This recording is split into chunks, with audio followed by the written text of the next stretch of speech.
the Rose City, but Portland Trailblazer fans would rather call it Rip City. And tonight in the first game of the best-of-7 Western Conference semifinals, the Blazers host the Phoenix Suns. Hello again, everybody. I'm Ron Thula. Now, the Phoenix Suns got here with a very easy 3-0 win over the San Antonio Spurs. The Portland Trailblazers, meanwhile, needed 4 games to dispose of the LA Lakers, and they did it with some very aggressive defense, which led to opportunistic offense.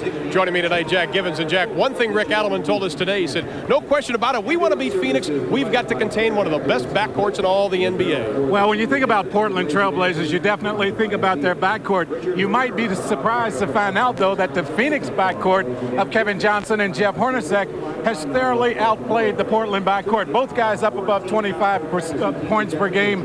KJ with 14 assists, Hornacek doing a good job on the boards, and both guys are shooting their eyes out against the Portland Trailblazers. Oh, that's one thing Phoenix does. One thing they don't do very well is rebound, especially against Portland. And if Phoenix expects to win, they're going to have to hit the boards tonight. Yeah, Portland loves to go to the boards, and they will do it on both ends of the floor. They get to the offensive boards, which of course will cut down on Phoenix opportunities to run, but then they can do such a good job of controlling the boards on the defensive end of the floor. Phoenix will have to find a way to get some second shots. Well, probably the most maligned player in Portland Trailblazers team is Kevin Duckworth, and a lot depends on him tonight. I think so. Kevin has to be very, very aggressive on the offensive end of the floor. He must look for his shots. And then on defense, he has to use that big body, plug it up down low, and not let Phoenix win the battle in the paint. Well, not too many teams are able to win a regular season series against Portland. In fact, in the last 2 years, only one team's been able to do it twice, and that team is the Phoenix Suns. When we come back, the lineups and the tip from Portland. 12,888, the 675th consecutive sellout at the Memorial Coliseum as we take a look at tonight's Jeep Eagles starting lineups. Perry, Ceballos, Lang, Hornacek, and Johnson for the Suns. The Blazers go with Williams, Kersey, Duckworth, Drexler, and Porter. Cotton Fitzsimmons, he's going to be closing out the Coliseum down in Phoenix this year as Paul Westphal takes over next season. Picked up his 800th win this year, and Rick Adelman with a record of 24-20 in the playoffs, head coach of the Portland Trailblazers. As we look at Kevin Johnson, now one thing Rick Adelman said they have to do, they have to come out aggressively, defensively, right from the start. They can't wait. They kept reminding him a couple of years ago in Game 1 of the Western Conference Finals when they got down by 22. He said, we can't afford to do that. Here's how both teams got here. The Suns swept the Spurs. Big game for Hornacek and Johnson.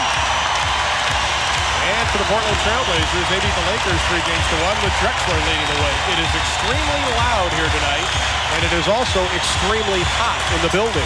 And you would have to think that the atmosphere here will favor the Phoenix Suns. It's been very warm down in Phoenix. Portland unusually warm for this time of the year. Dick Bavetta says we're going to jump it up again. Dick Bavetta, Tommy Nunes, and Bernie Fryer, the officials this evening. And Phoenix controls. We'll see right now how they're going to guard Kevin Johnson if Phoenix goes to the pick and roll, which they love to run. Ceballos active defensively, but Kersey there for the block. The follow won't go, and Williams comes up with a loose ball. That's the inside game, the nice defensive play by Kersey. Kersey can't get it. The tip won't go. Third time. We'll try it a fourth. Still won't go. Talk about underneath. The shot blocked by Lang. Well, that's something that can't continue to happen. Portland getting to the offensive boards. Perry, the spin move, loses the handle. First turnover of the ball game. And Jeff Hornacek yelling to his teammates, get back, get back. They give Duckworth the 19-footer. He doesn't get it. And they'll continue to give him that shot. Well, if they could get by letting him shoot that one a lot here tonight, it'd be a whole lot easier on the Phoenix Suns. Well, Jack, we've played a minute, still no score, and we've seen this throughout the playoffs, the emotion the first 5 minutes, and then both teams settle down to some type of execution. Phoenix has been off for a week, and you can imagine they're going to be a little rusty here. Well, there's 5 seconds on the shot clock. The Suns have the basketball. Cotton Fitzsimmons said, if you see us being pushed around by the Portland Trailblazers early on, you know it's going to be a long night. Hornacek can't get it to go, and with 10:40 remaining in the first quarter, it is scoreless. Along with Jack Givens, I'm Ron Thula, Ernie Johnson, and the main man, Kevin Lockery, in the studio back in Atlanta. I don't know if we can top the excitement of Game 1, but I'm sure these two teams will try. I think once they get it going, you're going to see up and down basketball, racehorse basketball. That's what both teams like to play. Jerome Kersey, who's averaging just over 11 points in the playoffs, 12 for the regular season, gets on the board. 6-day layoff, as Jack mentioned, for the Phoenix Suns. Gave Tom Chambers a chance to heal up. Dan Marley a chance to heal. The outside shot won't go. Ball belongs to the Suns. And a new 24. So they're really out of sync offensively right now as far as Phoenix. Cotton said he didn't really know what to expect here. He had been off for a week, would rather have not had it that way, although it did give Tom Chambers a chance to recover just a little bit from an injury. Of course, Dan Marley had a chance to rest a few days also. The last time Phoenix had that long of a layoff was the All-Star break. Portland came into town immediately following and beat Phoenix, ending their 17-game home streak. Johnson shows a lot of patience. Oh, you see good shots at the basket. And the second Phoenix turnover. Here comes Porter. So the Suns, who only turned the ball over 15 times a game during the regular season, have 2 already. Perry from the outside. And Phoenix has missed shots everywhere you can miss them. Some short, some long. But they are getting good shots at the basket. You can expect those to start to go. Drexler busting the lane. Jeff Hornacek has had luck on Clyde Drexler. He says he credits that to a lot of his teammates helping surround him. And if Clyde gets going, you look for Dan Marley to come in. Marley, an excellent defensive player. Drexler averaging 26 a game during playoffs. Lang, the turnaround won't go down. That'll belong to the Portland Trail Blazers. So Phoenix has gone 3 minutes and 4 seconds of this first quarter without a field goal. And what an exciting game we brought you in Game 1 tonight, with the Knicks beating Chicago. And boy, I tell you, the Blazer fans were really into that ball game. We'll tell you more about that as we go on. Well, a lot of people surprised right now at the outcome of that game. I'm watching Cotton over on the sideline. He doesn't show much concern yet because his team's getting good shots at the basket. Drexler, the spin move, dishes it off inside to Williams, misses the shot. Duckworth can't get it to go. We're going to have a loose ball foul on 0-0. That'll be Kevin Duckworth, his first team foul. Well, the offensive rebounds, if I'm Cotton Fitzsimmons, is my major concern so far in this game. Not so much that my team hasn't scored because I'm down only 6 zip. I'm really concerned, though, with Portland getting to the boards. Well, we saw Portland's defensive dominance against the Lakers as the Lakers scored only 33 first-half points in Game 4.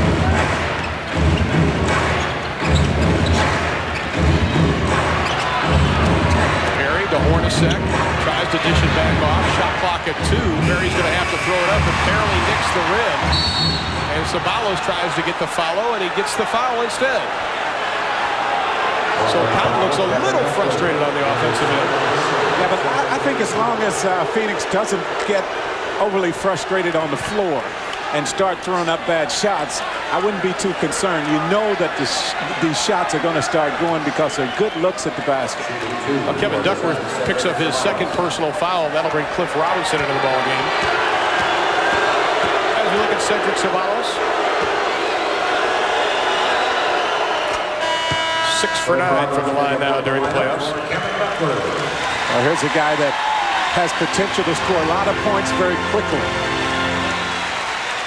His minutes have increased, his time has increased, or his points has increased. Well, Cliff Robinson with the red headband. Danny Ainge says if he wears a white one, he'll play defense. If he wears a red one, he won't play defense. So we'll have to see. I think I'd hide all of those red ones and not let him find them. Well, still, Phoenix going with an offer. Yet to get a field goal in the ballgame. Robinson, big offense for Portland, loses the handle. Here comes Hornacek. He's got Johnson on the left, Lang on the right. Oh, what a pass by Jeff Hornacek. Lang can't complete it. But then Hornacek keeps scrambling. The ball goes out, belongs to Phoenix. What an effort by that young man. Good job of seeing the floor, understanding that Lang was right behind him. He's out leading the break. Makes a nice decision here to give it up. Clyde got him across the arm, didn't get the call. Back to live action. 6-2 is our score, 7.5 in the first. Ceballos, the spin move on Kersey, and Cedric Ceballos with the first Phoenix field goal of the ball game. See, that's why I'm not too concerned. It's a 6-4 game. It's taken us that long to get a field goal to go down, so Cotton has to feel pretty good right now. Portland was the 4th highest scoring team during the regular season. Phoenix the 2nd. Porter with the 2. Terry Porter, who in the month of April was very, very hot, continues that trend as Kevin Johnson takes his time and pops the outside shot. Kevin can frustrate you. Of course, you have to respect his quickness, back off of him, and if that shot is going from the outside, he's going to be very tough tonight. Drexler inside, gets his own rebound and the foul. We've got a timeout. 6:40 left to be played in the first. The Blazers in a low-scoring game so far. Lead by 2. Blazers lead the Suns by 2. 6:40 remaining to be played in the first quarter. Everybody in the building had their eyes on the Diamond Vision scoreboard as the Knicks upset the Bulls in Game 1 in Chicago, and this is the reaction. Of course, everyone in this building thinks that Portland will be in the finals, and they expect to be playing Chicago. So if the Knicks could upset Chicago, win this series, I'm sure they would feel it'd be a little bit easier for Portland to finally get over the hump and bring home the big prize. Cotton Fitzsimmons in his final year will take over or continue as player personnel director for the Suns, and Rick Adelman in his 2nd year of a 3-year contract took over back on February 18th, 1989, and is under much criticism, believe it or not, here in Portland. New York beating Chicago. Talk shows, or people here expect an awful lot from this ball club. They are expecting everything this year. I like what Rick said when you told him about hearing the talk show last night. He said, see, that's your main problem right there, listening to those talk shows. Listen to those talk shows, I'm telling you. Phoenix has made only 2 of 11 field goal attempts. Portland, though, not much better, only 4 of 13, so neither team burning it up here early. 4 times in his career, Clyde Drexler has had a shot at a championship, 2 at the University of Houston and a couple here at Portland. And he really wants that ring to cap off an excellent career. That career hopefully will put a spot on the Olympic team this year. Johnson inside with the penetration, doesn't get it to go. The follow, it does. Phoenix getting some offensive board work of their own. Cotton Fitzsimmons and Paul Westphal challenged Ceballos, Perry, and Lang earlier today. Drexler uses the left hand to keep Perry away. Drexler now. He's using the screen away from the ball. Hornacek is going to have to get some help. Perry gets Robinson up in the air, tries to dish it off. There's not over and back. Fans wanted it. Good call by Bernie Fryer. The outside shot goes down by Tim Perry, his first 2 of the ball game. It's obvious Portland wants to give Perry and Lang as many shots from the outside as they possibly can. They're backing totally away from it. 2-point ball game. Porter drives the lane, throws it up. There's a whistle. That's Lang's first personal foul. 2nd team foul. Shooting for Portland, Terry Porter. And at the line, it'll be Terry Porter. Terry Porter out of Wisconsin Stevens Point. His coach was Dick Bennett, whose son Tony Bennett probably will be entering the NBA draft this year out of Wisconsin Green Bay. Porter, a pretty good golfer also. About a 7-8 handicap, he tells me, which means he's probably about a 3 or 4. See, that's like Kevin Lockery tells you he's 15. Yeah. He's about a 2, okay? You don't bring your wallet when you play with the guy. Second shot by Porter, finds the net. So Kevin Porter now with 6 points, and it's a 4-point Blazer lead inside of 5.5 minutes from the Coliseum in Portland. Hornacek gets a piece of it. Drexler dishes off inside. Cedric Ceballos finding his way in the crowd right now, Jack. Well, a great second effort that time by Hornacek. Once again, Drexler with the nice block and then the look down low for the bucket. Terry Porter for 3. He has been lighting it up from behind the 3-point line in the playoffs so far. 64% from 3-point land during the playoffs. Inside, West, who's checked in for Andrew Lang, who has 2 personal fouls. West is going to have to use his body. He did a good job of posting up, holding off Buck Williams that time. 3-point Blazer lead. Porter, the pull-up over KJ, doesn't get it to go. West tipped it, lost it, then he tips it over to Ceballos, who stepped out of bounds. And Dick Bavetta telling Danny Ainge to quiet down. Tomorrow night at 9 o'clock Eastern time. This is going to be a great series. The Seattle Supersonics against the Utah Jazz. Jim Durr and Dick Versace will be there for all the action. And Danny Ainge threw a towel on the ground right in front of Dick Bavetta. And Dick said, Danny, we don't do that here. You're right about that series, though, with the Jazz and the Sonics. The Sonics playing very well. They just played tremendously well against Golden State to put them out in 4. Everybody knows Williams will go to his right on that drive. He's still able to get the shot off. Porter for 3. He's 2 for 2. 9 of 14 coming into this game from behind the 3-point line. Johnson on the penetration to Ceballos. The shot won't go. But there's the penetration again, which causes a lot of things to happen offensively for Phoenix and defensive breakdowns for Portland. And I think if you keep seeing that, you'll start to see Portland run some double teams at KJ. The only guy they will not double team Kevin Johnson with is the guy that is guarding Hornacek. Of course, he's on the bench right now. Ceballos was 74% free throw shooter on the year during the playoffs. He was 5 of 8 coming into tonight. The numbers on Ceballos.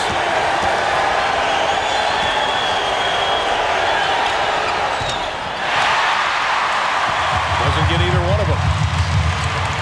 Porter sees an opening, takes it strong to the hole with the left hand.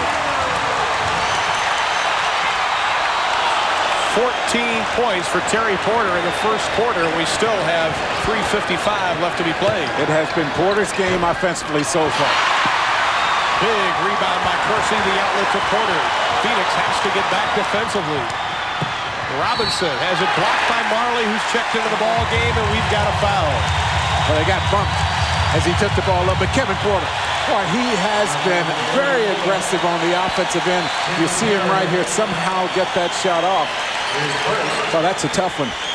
All out going to the basket. That's Marley's first personal foul. As we look at the numbers on Porter, Danny Ainge has checked into the Blazer lineup. Robert Pack will also come in, or Ennis Whatley will come in for Portland. They're going to bring Whatley in, and I think you'll see Pack come in also to try to slow down Kevin Johnson. If you see KJ penetrating, getting to the basket, Porter will get a breather. Porter gets a hand, a standing ovation.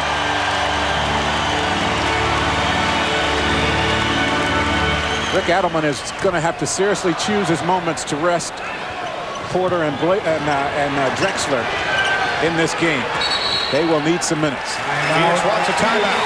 3:36 left to be played in the first. The Blazers have opened up a 9-point lead. We're at Memorial Coliseum in Portland, Oregon. We have played just under 9 minutes in quarter number 1 with the Suns and the Blazers in game 1 of the Western Conference semifinals. And right now, the Blazers put together a 9-2 run, and they lead it 23-14. How about home court advantage? The Blazers right up in there with the Lakers and the Celtics. And you can expect that when you look around this building, and when you listen, you hear the excitement of the crowd. The players play right off of that. From high above the Coliseum. West will get the step going to the baseline. As I mentioned, he caught it in the paint, and that's where the problem started. Phoenix still having a hard time finding the basket. Only 6 of 18. Portland has upped their percentage to 40%. We talked about how Phoenix hit 51% during the regular season, with Kevin Johnson leading the way at 59% and 25 points a game. And that is Johnson's second field goal of the ball game. And the big news is Jeff Hornacek has been shut down so far. But now Danny Ainge is guarding him. I mentioned Whatley came into the game to keep Kevin Johnson from getting there, and Johnson takes it right to him the first time he holds the ball. Hornacek had Marley streaking down the left. KJ dishes off inside. The jam won't go, but we have the foul as Perry went up strong, couldn't finish. And it comes right off of the penetration once again. Kevin Johnson gets into the paint, You can't let him get this close. This is what's going to happen. Shot opportunities going to the basket. That foul was on Robinson, his first personal. And at the line, it'll be Tim Perry. Here is a young man that has really blossomed this year. Personal highs in all numbers. I think the biggest improvement, although all of his numbers have improved, he has increased his playing time from right around 13 minutes last year to 31 minutes per game this year. And of course, you get that kind of time, you can expect all your numbers to increase, and they did for Tim Perry. It's amazing how when you get more minutes, you get bigger numbers. It works out. Fourth-year pro out of Temple. Down low to Drexler. Marley on him. Inside of Robinson. Went for the slam. Decided to try to just lay it up. And Mark West gets a hand on him early. And West picks up his first personal foul. Now we saw Dan Marley on Clyde Drexler. That was a matchup that Cotton Fitzsimmons, or that Rick Adelman was not really pleased about, because he was afraid that maybe Clyde may get in foul trouble if either Marley or Perry is on him on the defensive end. He's now moved down to the small forward position, and that of course means he will have to guard players that catch the ball closer to the basket, guys that play with their backs to the basket, and he was concerned, especially here in the first period, if he had to play Clyde at the small forward position. Robinson gets the second.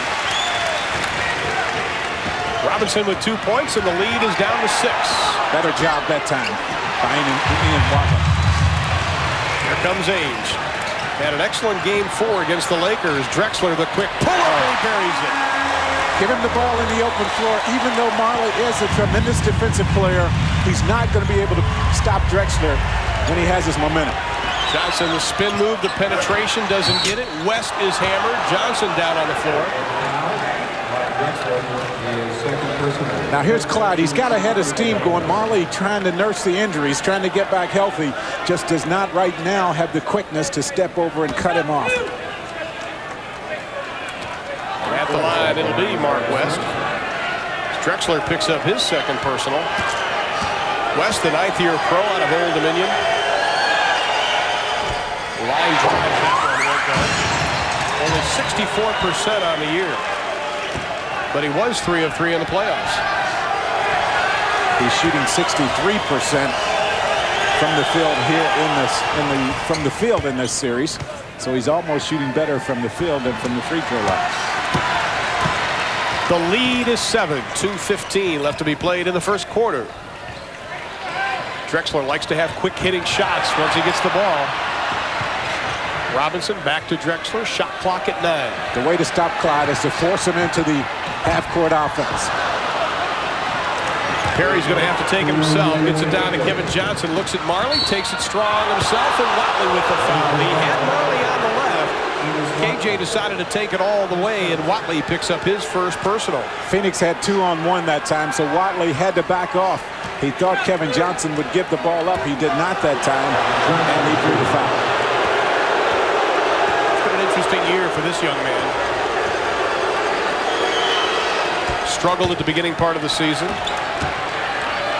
Cotton Fitzsimmons finally told him, hey, listen, look to score first, then worry about making plays. He wanted to make sure everybody touched the ball in the Phoenix offense. The thing, though, that he is most proud of this season is the fact that he finally got his academic center opened up in Sacramento. He's doing a lot for the youth of that community where he's from. St. Hope Academy opened up on Martin Luther King Day this year. 5-point Blazer lead inside of 2 minutes. Ainge trying to spin on Hornacek. Hornacek putting the belly on him. Opens up Whatley. Whatley, who's played in 3 of the 4 games against the Lakers, gets his first 2. That'll be an offensive foul as Jeff Hornacek had to use the forearm on Buck Williams. Now you'll see him run the double team at Hornacek every time he tries to use the pick and roll. Now watch, here comes West over.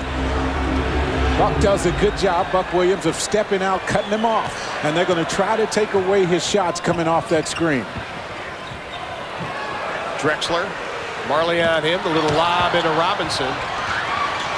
Shot clock at 8. Williams sneaks around West. Can't get it. Perry with the rebound. The outlet to Hornacek. 3 on 4.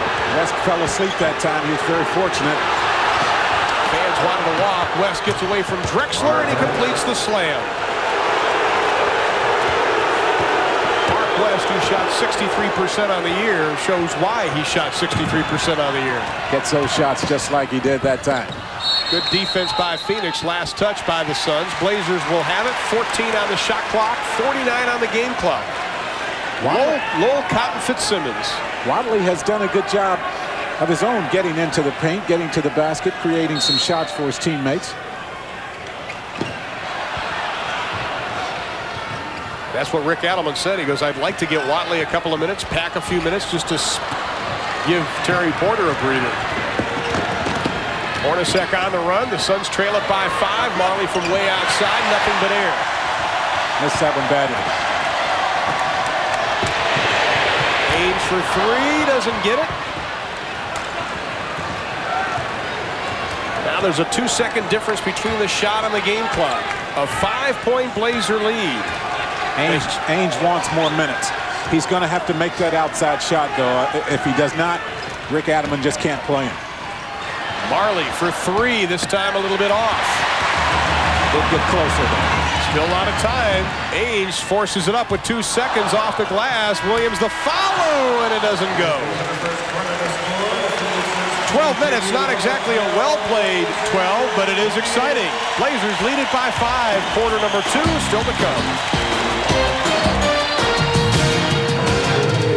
Portland area today, over 85 degrees, and it is that hot inside tonight as we go to quarter number 2 with the Blazers leading by 5. It's a good news, bad news situation for Phoenix. The bad news is you let Terry Porter get 14 in the first quarter. The bad news is Jeff Hornacek didn't score. The good news is you're still in the ball game. And I think they have to be happy about that, especially when you consider that they shot the ball very poorly in the first half of play. They've allowed Portland to get up and down the floor as Portland likes to do. It hasn't been a real well-played game to this point. But Portland has been able to control the tempo, and they have been able to do pretty much what they wanted to do. There we see the starting guards, only 6 points for Phoenix. All of those coming from Kevin Johnson. Portland with 22, 14 with Porter, 8 for Clyde Drexler. Tom Chambers in the ball game to start the second half. He did not play in game 2 of the San Antonio series, which surprised a lot of people. We asked how he's been handling his somewhat of a demotion. They said, well, you know, in the third game against San Antonio, he played well, got some shots to go down, and hopefully that will build his confidence.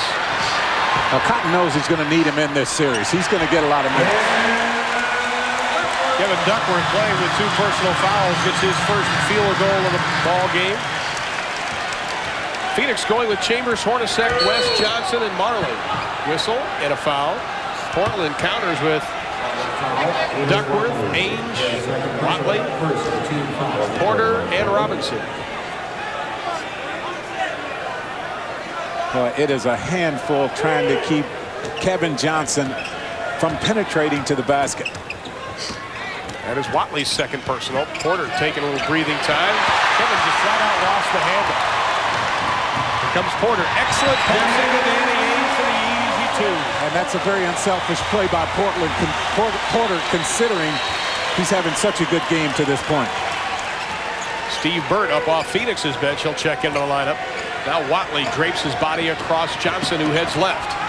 Marley given the open J. He takes it and doesn't get it. His shot still doesn't look real good yet. In practice, a lot of people around Phoenix were telling us that his shot was flat when he came back from that strained knee. Duckworth rather would face the basket than back into it. Ainge stops, pops, bingo. Well, that's the shot he must make. If he's going to get some minutes, he's going to have to make that shot.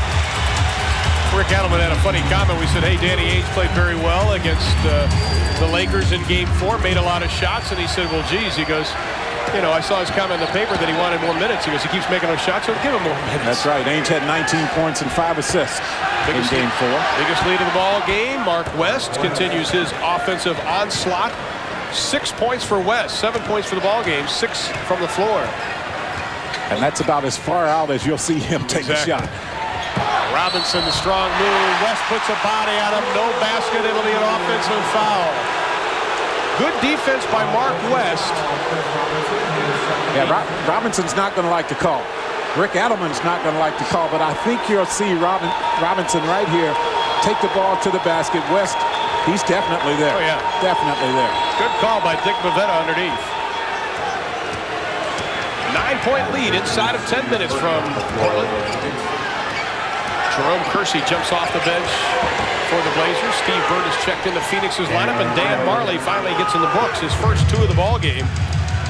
Only played in 2 of the games against San Antonio. The first 2, and in game number 2, he went out early. Robinson around Chambers, but Chambers gets a little help defensively for West. Here comes Hornacek to Majerle, thundering Dan with the left hand. That's where Dan Majerle is really effective. He finally got one shot to go from the outside. You now have to come out there and play him, and you'll see him continue to try to get to the basket now. Phoenix a little more active defensively. They really are. Robinson had position on Chambers. Out the basket and the foul.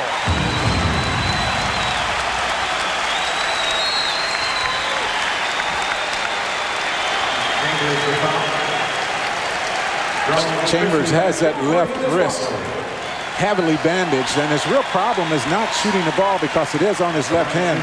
The problem he's having is catching the basketball, especially in traffic. Robinson able to complete the three-point play, so Robinson 3 of 5 from the line. He has 5 points, and the lead is back up to 8. In case you just joined us, an exciting game 1. That score is correct. The Knicks upset Chicago by 5. Chambers from outside, and Tom Chambers, who has struggled all season, and that is a good sign for Cotton Fitzsimmons. Played a season low as far as games are concerned. He was forced to miss a lot of games with injuries, and there's an offensive foul again. That'll be on Terry Porter, his first personal. Chambers played just 69 games this season, the lowest number of games he's played since the 85-86 season. A lot of nagging injuries, nothing real serious. His numbers were low across the board. Chambers in the corner, doesn't get it, but Majerle battles for the rebound. Hornacek outside, sizes they've got up to get a shot for him, yes. They've got to get a shot or 2 for Hornacek. Well, that's his first field goal, Jack. Took him a quarter plus 4 minutes of this one. Duckworth backs his way in, uses his muscle, doesn't get it. The follow won't go, but we have a whistle. Well, I mentioned Duckworth is going to be the guy that has to be big down low for Portland. He has to make his body felt down there on both ends of the floor. Good offensive board work by Kevin this time. West picks up the foul. That is his second personal foul, and at the line it will be Kevin Duckworth.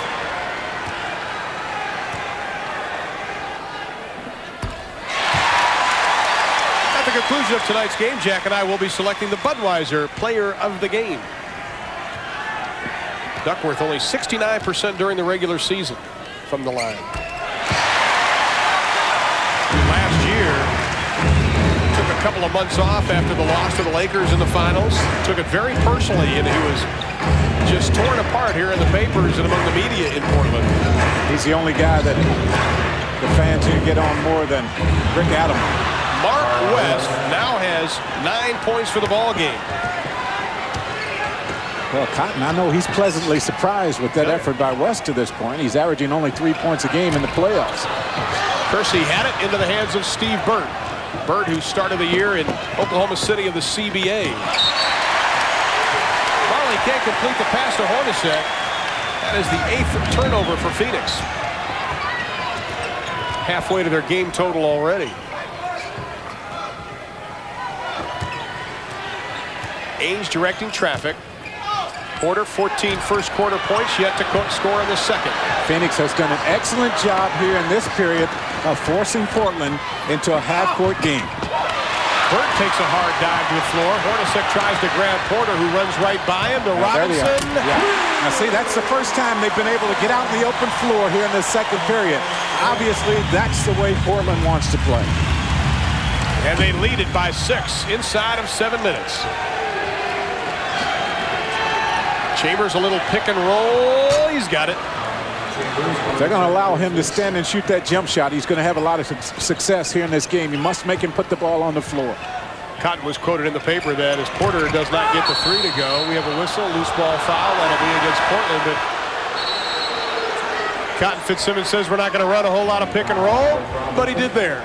6:41 left to be played in the half, and the Blazers lead it by 4. Now this is Blazer basketball right here. Phoenix has done a great job here in the second period for the most part, keeping Portland out of their fast break offense. But here they are. They get the opportunity because they get the rebound and push it down the floor. Robinson following up the play and gets the dunk. Well, Jack, we talked about how bad Phoenix shot in that first quarter of play. They are 7 of 10 in quarter number 2, so their overall percentage is up to 44%. Cliff Robinson has to sit down with 3 personal fouls, and that will bring Buck Williams back in the lineup. Buck Williams by Drexler. Well, the pace of this game is definitely right now to the liking of Phoenix. They are a team because of Kevin Johnson's ability to penetrate breakdown defenses. They are a team that can play a half-court game. Portland, not a good outside shooting team, will struggle if they're forced to play half-court. 4-point game. Burtt takes it into the paint. To Majerle, uses all muscle, and he gets the roll. He just used his shoulder to clear Drexler out that time. 2-point lead for the Blazers. 6:15 left to be played in the half. Drexler takes it inside, goes to the floor, but pretty much unmolested, Jack. Well, they're going to have to continue to clear it out. Majerle taking it upon himself, a personal challenge to stop Drexler from scoring in this game. Now Kersey goes on Majerle. Williams takes Chambers. Well, now there he is. He puts the ball on the floor. Williams came out and played him. Tom doing a good job offensively so far. At one point in his career, Hubie Brown called him the toughest cover in the NBA, and rightly so. Well, because of his size, he's 6'10", and he shoots the ball so well from the outside, and he can put the ball on the floor. It's a tough matchup at that position. The foul was on Burtt, his first personal. 5:47 left in the half. Blazers lead it by 2. They led by 5 at the end of 1. Williams, they're going to give him that shot, and the NBA's #1 field goal percentage leader can't get it to go, and into the crowd goes Jerome Kersey. Well, just as Portland wants Lang and West to stand and shoot the jump shot from the outside, Phoenix would like to see Buck Williams shoot that shot from out. Chambers rolls over to the baseline, doesn't get it. Majerle just pushes Kersey out of the way, but Kersey says, I'm going to reject it because of that. Here comes Porter to Drexler, to the hole, doesn't get it. Chambers the outlet to Burtt. Duckworth coming hard, but he can't catch it. Good decision by Duckworth to just let him go. Kevin Duckworth has 2 personal fouls already. Robinson has 3, so they're going to need him in there and need him to stay out of foul trouble. Our first tie of the ball game, 43 apiece inside of 5 minutes. Drexler tracks down the loose ball. Shot clock at 10. He lets the 3 fly, doesn't get it. Duckworth the return. That's all he has to do. He just has to continue to follow up shots. He's going to get a lot of putback opportunities. Only 2 teams have taken more threes than Portland. Majerle's 3 won't go down. Chambers had a piece of it, can't come up with it. Drexler, the lob inside. Kicked out with 16 on the shot clock. The Blazers have control. Ceballos comes back into the lineup. Majerle's going to take a breather. Here comes Kevin Johnson, and Steve Burtt, who played a couple of pretty good minutes, comes out.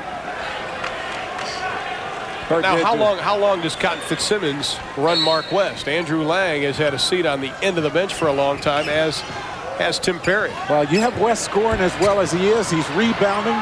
He's doing a good job. You have to leave him on the floor. I think you leave him in there for the rest of this time if he continues to stay active as he is right now. Loose ball foul was called on Clyde Drexler. That is his 3rd personal foul. So Drexler with 3, Robinson with 3, Duckworth with 2. Portland has to be careful in the final 4:19. Rick Adelman's going to have to get him out of there. He's not made a move to the bench yet. Hornacek right around Drexler, dishes off inside, and Mark West with one of those high percentage jams. 11 for West. Well, 16 was his season high this year. That's just what I'm talking about right there. West making himself a presence down low. You leave him in there on the floor as much as you can when you get this bonus. Porter right around Hornacek. Nobody rotates on defense. And Porter now with 16 points for the ball game.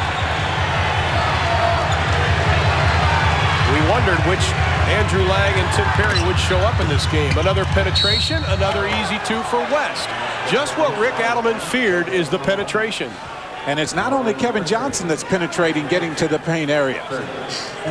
Now you'll see Porter right here get right to the basket. No weak side help that time. But everyone for Phoenix that has played the point guard position has been able to penetrate and get easy shots for West and the rest of the people on the inside for Phoenix.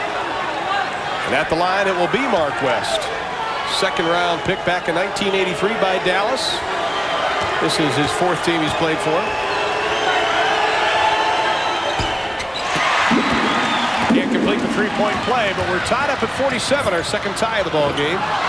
Porter just flat out lost it. We talked about how hot it is here. It is extremely warm in the building, and I wouldn't be surprised if there's a lot of wet spots on the floor with players falling around in a lot of the sweat, because I can imagine how hot it is for them. He fell down right about the same spot Drexler just went down, so you might be right. Well, they cleaned that off. Shot clock at 10. Johnson sizing up Drexler. Hornacek left open, spotting up for the three, but instead takes it inside. The penetration. Ceballos had it. Duckworth knocks it out. Shot clock at 4. As I mentioned, in an attempt to keep Kevin Johnson from penetrating, the double team came very quickly that time. Hornacek passing up a lot of shots, though. Another turnover. Here comes Drexler. Get that video camera going, and he gets it to go. The 9th turnover by Phoenix allows Portland to go up by 2, and Cotton Fitzsimmons wants a timeout. 2:55 in the half. It's a 2-point ball game in Portland.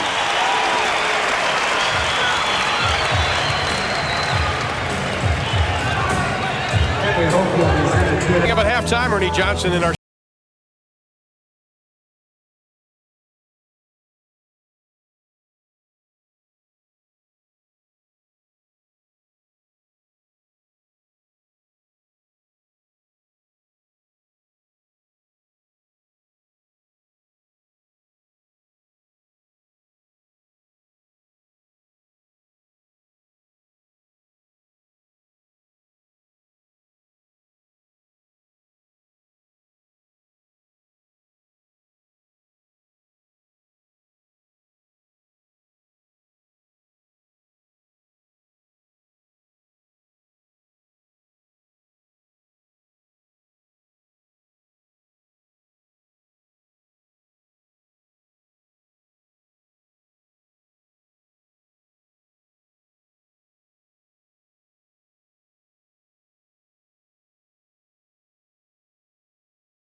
basket so far, and I think Phoenix will have to try to find a way to get him more shots. Kersey on him. Phoenix loses the ball. Portland has it. Drexler, and he's just going to have to be grabbed by Kevin Johnson, who said, "I had all ball." And that is the 10th turnover for the Phoenix Suns.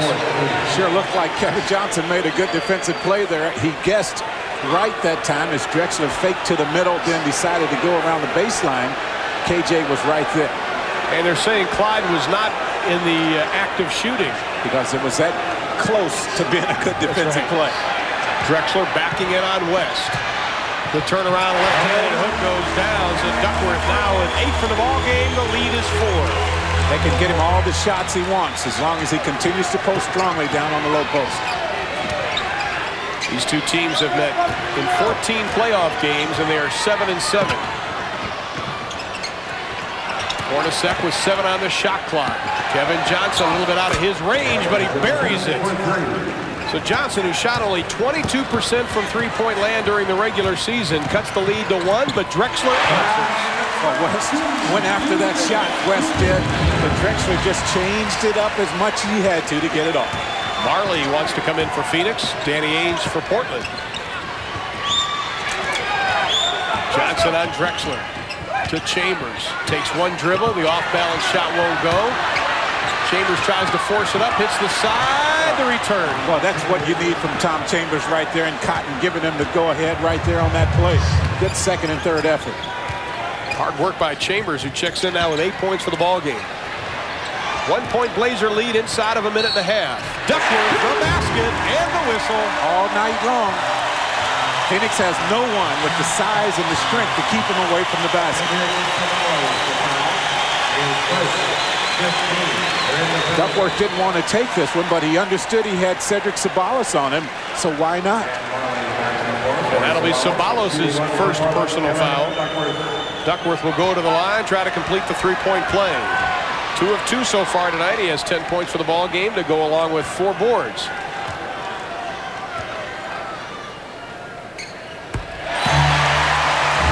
So Kevin Duckworth, who came over here from San Antonio in a trade back in December of '86 for Walter Berry, now with 11 points. Johnson the dish to West, 11th turnover for Phoenix. 3-on-3 to Kersey, to the hole, doesn't get it. And now Phoenix with the numbers. 3-on-1 to Chambers. He waits, goes up, does draw the foul, but he doesn't get the basket. But still, Jack, it was a 3-on-1 by Phoenix, and they weren't able to convert it. Portland missed the easy opportunities, and as is normally the case with good teams, you give them a chance and they're going to take advantage of it. Phoenix, though, turning the ball over much more than they have in this playoff series. Coming into this series, they were after the last series with San Antonio, they averaged only 13 turnovers per game.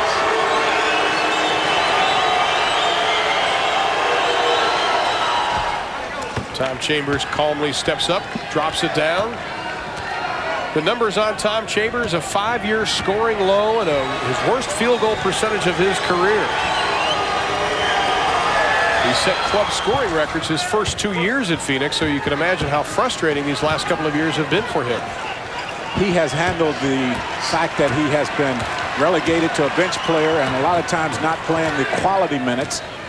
He didn't like that, but Cotton told him that's his role. We have some young players that are playing well, and Tom Chambers just trying to take advantage of the minutes he gets.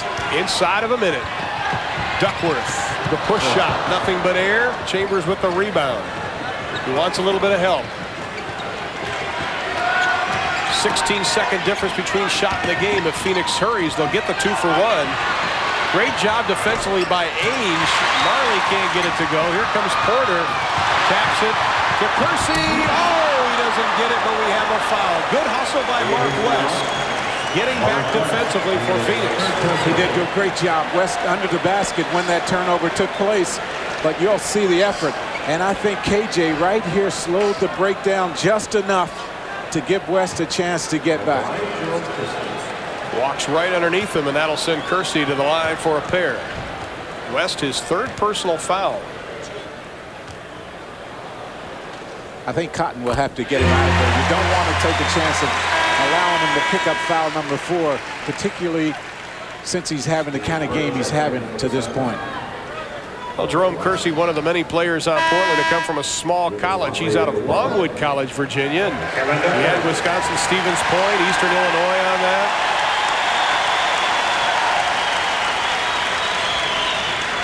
They go for the athletes that kind of off to the side. Duckworth sits down. Tell you what, you have to give Portland's front office people, their scouts, a lot of credit for going out, seeing these guys play, understanding that even though they are playing at small colleges, they do have the talent, and they've made some good picks, and these guys have proven them right. Kersey gets them both. Phoenix should have the last shot. They trail it by 4. They've trailed by as many as 11 in this game, a game in which they have never tasted the lead. Watch the double team come here. Try to take the ball out of the hands of Kevin Johnson. Pack came over for the double team. Majerle splits it. The right-handed shot goes down with 6 seconds left in the half. Here comes Ainge. Johnson steals it with 1 second. He's going to get it up before the buzzer. It doesn't go. At the end of the first half, the score Phoenix has dodged the bullet the whole half. They find themselves trailing by 2. We still have the second half to come. Stay with us. Ernie Johnson and Kevin Lockery with the Prudential halftime report coming up in a moment. Report playoff edition. Miami Heat head coach Kevin Lockery joins me here in the studio. We'll take a look back at that stunner in the first game of the Eastern Conference semis as the Knicks beat the Bulls in Chicago. And we'll look ahead to game 1 of the Sonics Jazz series tomorrow night on TNT. It's all ahead. Played 24 minutes at Memorial Coliseum in Portland. There you see it, the Blazers leading Phoenix by a deuce in game 1 of their Western Conference semifinal. Ernie Johnson in our Atlanta studio with the Prudential halftime report. Miami Heat head coach Kevin Lockery is here. Phoenix has to feel pretty good. The backcourt is not really lighting it up. They've turned the ball over a lot, but only down by 2. You're on the road. Your backcourt has a total of 11. Your 2 best players. You're getting outscored 30-11 in the backcourt. You have 11 turnovers, and you're still in the game on the road. They have to be delighted. Delighted, also a good word to describe the New York Knicks tonight, because they went to Chicago Stadium. They'd lost 14 straight games, and they beat the Bulls in their place. Your thoughts on that one, Kevin? Patrick Ewing had a perfect game. It's very rare that a player comes up big in every statistic. He won the battle over Michael, which is very rare also in this league, and he had a perfect game. The domination of the middle by the Knicks was the total difference in the game. Let's take a look at some of the highlights. That was game 1 of our doubleheader, the Knicks and the Bulls at Chicago Stadium. Physical very early, a message sent by the Knicks, Kevin. They said it was the first play of the game, the first time Chicago drove to the hoop. Oakley laid them out. Flagrant foul, but the message sent. Now, look at the good defense. Greg Anthony, the steal, launches that three-pointer, and it goes. Part of an 11-0 New York run. Phil Jackson, yeah, you can see why he's got that look on his face. But here's where Michael Jordan really catches fire. He had 31 points on the night. This is usually where he'll take control of a game and Chicago will pull away. But not tonight, because Patrick Ewing matched Jordan bucket for bucket. And look at this huge one with the shot clock winding down. He drains the long jumper. And this is the play that iced it. Into the paint, Ewing off balance, and it goes. And Pat Riley's guys have got game 1 at Chicago Stadium. The final score, 94-89. The Knicks take a 1-0 lead over the Chicago Bulls. Chicago, after a sweep of Miami, well-rested, but maybe too well-rested. I think our just a little bit of our layoff, that's the longest layoff we've had of the year, gave us a poor first half, gave them hope, and they came out and were able to sustain their effort through 3 quarters. Our fourth quarter run was very good. The lead was there. But they came through at the end of the game. They really executed well, and they got Patrick shooting some great shots at the end of the game. Well, I think it's important for our players to understand that there's going to be peaks and valleys in the game. And against Chicago, you know, an 11-point lead with Michael and Scotty is not going to mean anything. But just to weather the storm and gather yourself, you know, Patrick having the kind of half that he had for us, if we could just execute and get him the ball where he wanted it, and I felt we could get a shot. It was very fulfilling. You know, when we came in, a lot of people doubted us. They felt that we were going to get swept like we did last year. But I thought that my teammates and myself showed a lot of character, a lot of pride. We fought hard, and we got the victory. You know, we got this one. We have hopefully 3 more to go. Yeah, what a tremendous night for Patrick Ewing. Now, if you're Phil Jackson, how do the Bulls regroup? What do they do in game 2? They have to be concerned, because now the pressure comes back on them for the first time, and it's not going to be as easy to repeat as it was last year. And the Knicks are a very physical basketball team. Really unfamiliar territory for the Bulls as they lose game 1. Now, tomorrow night here on TNT, it's game 1 of Seattle and Utah. The coach and I will be back to take a look at that series when we come back.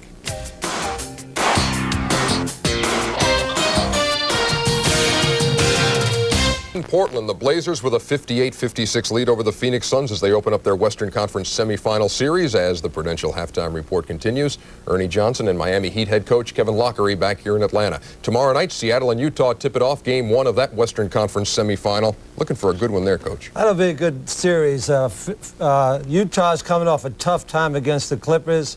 Another rested team in Seattle. Didn't help Chicago to be rested, so I think it'll be an excellent series. That's the coach's viewpoint on this thing. Now let's listen to the players involved. Let's start with Jeff Malone, whose 25 points last night got Utah into the semis.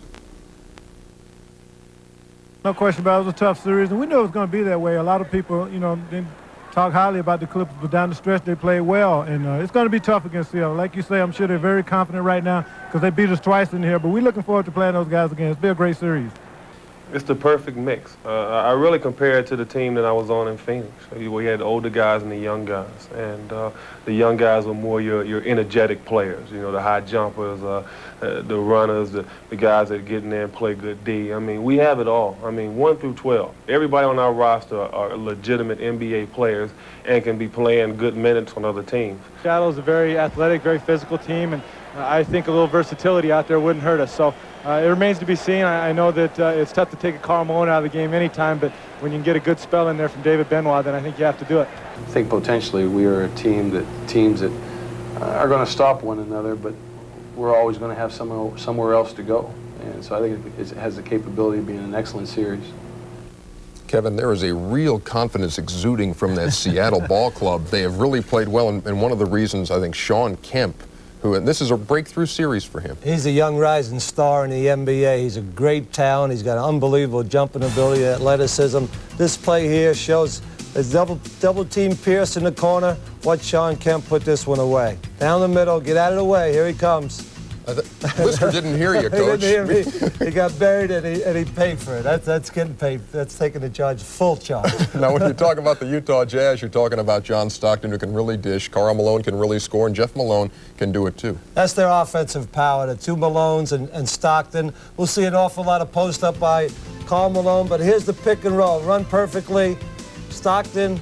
Well, this is Delaney Rudd, excuse me. And he can come off the bench and spell John Stockton. And he also can hit three-point shots, Delaney Rudd, like he did the other night. It's a pick and roll no matter who's picking and who's rolling. Okay. That's game one of that series coming your way tomorrow night here on TNT. We'll have it in a 9 o'clock start Eastern time, Seattle and Utah. And when this night is through after game two, we've got Inside the NBA, Fred Hickman, joined by Doc Rivers. They'll have the story on Chuck Daly, who made it official today, stepping down in Detroit.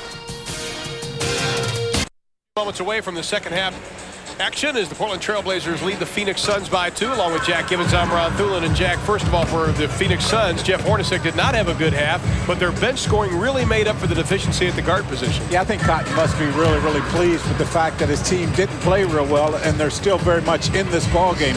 You talk about the difference from the first period to the second.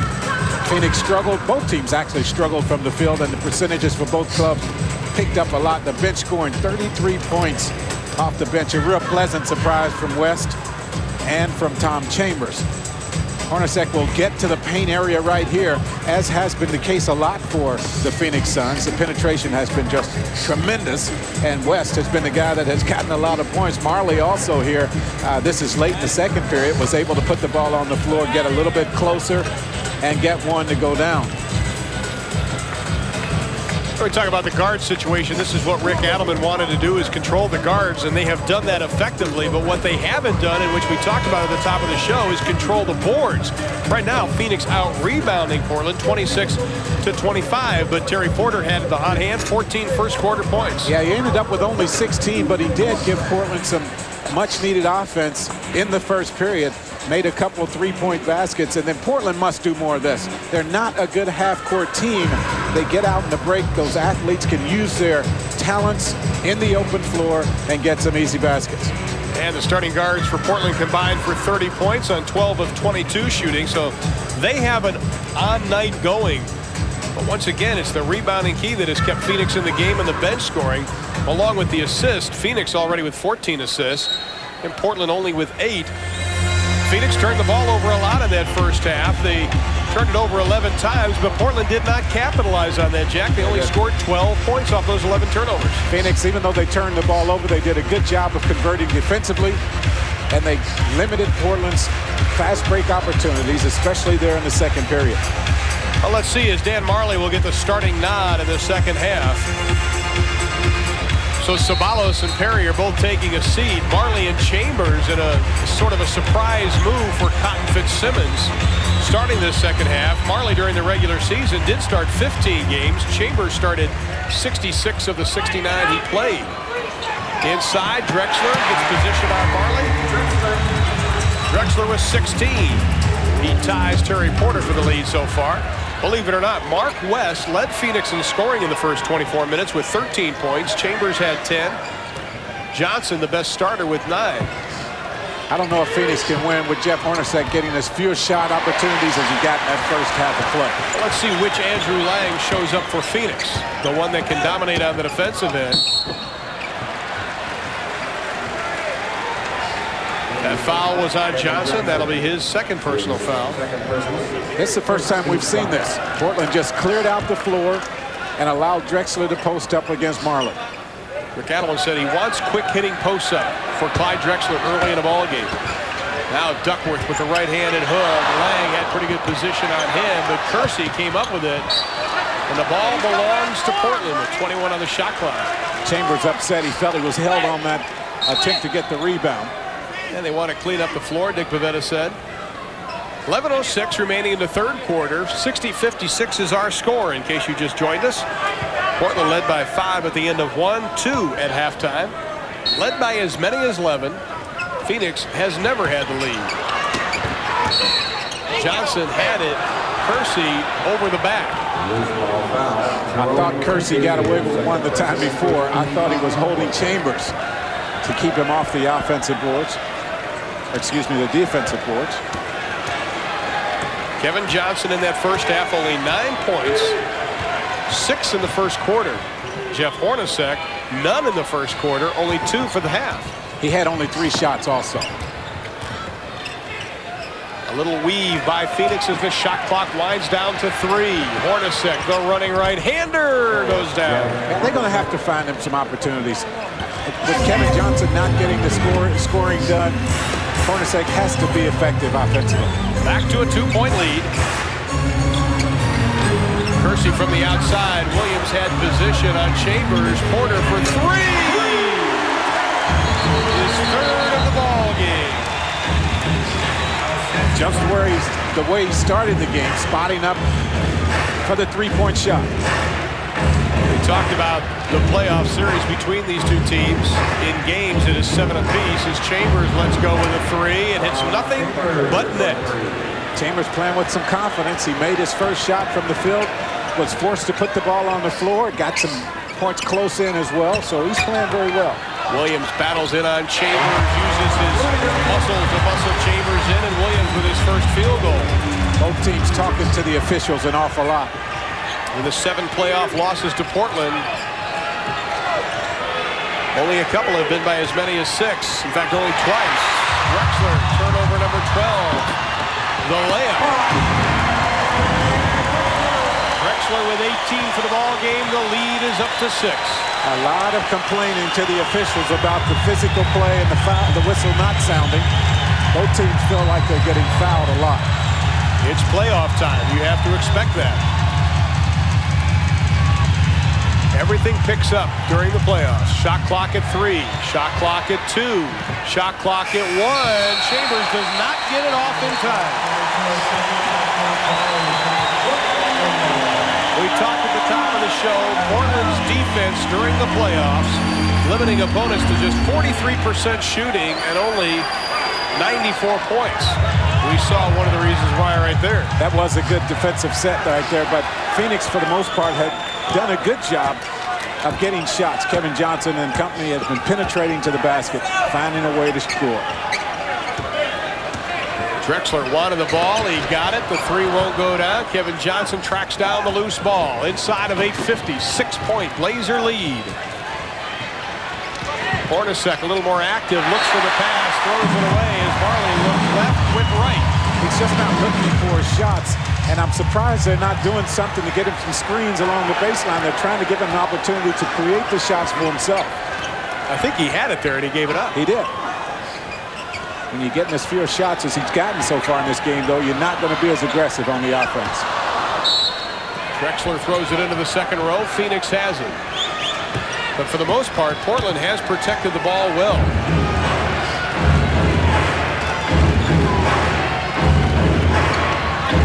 Chambers blocked as he got Williams up in the air, and we have a foul.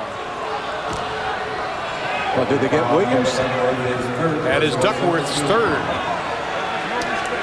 Chambers trying to get the ball into the paint, trying to get the ball to the basket. He shot the ball very well from the field in the first half. I'm surprised he's passing up those shots from the outside, trying to get closer in.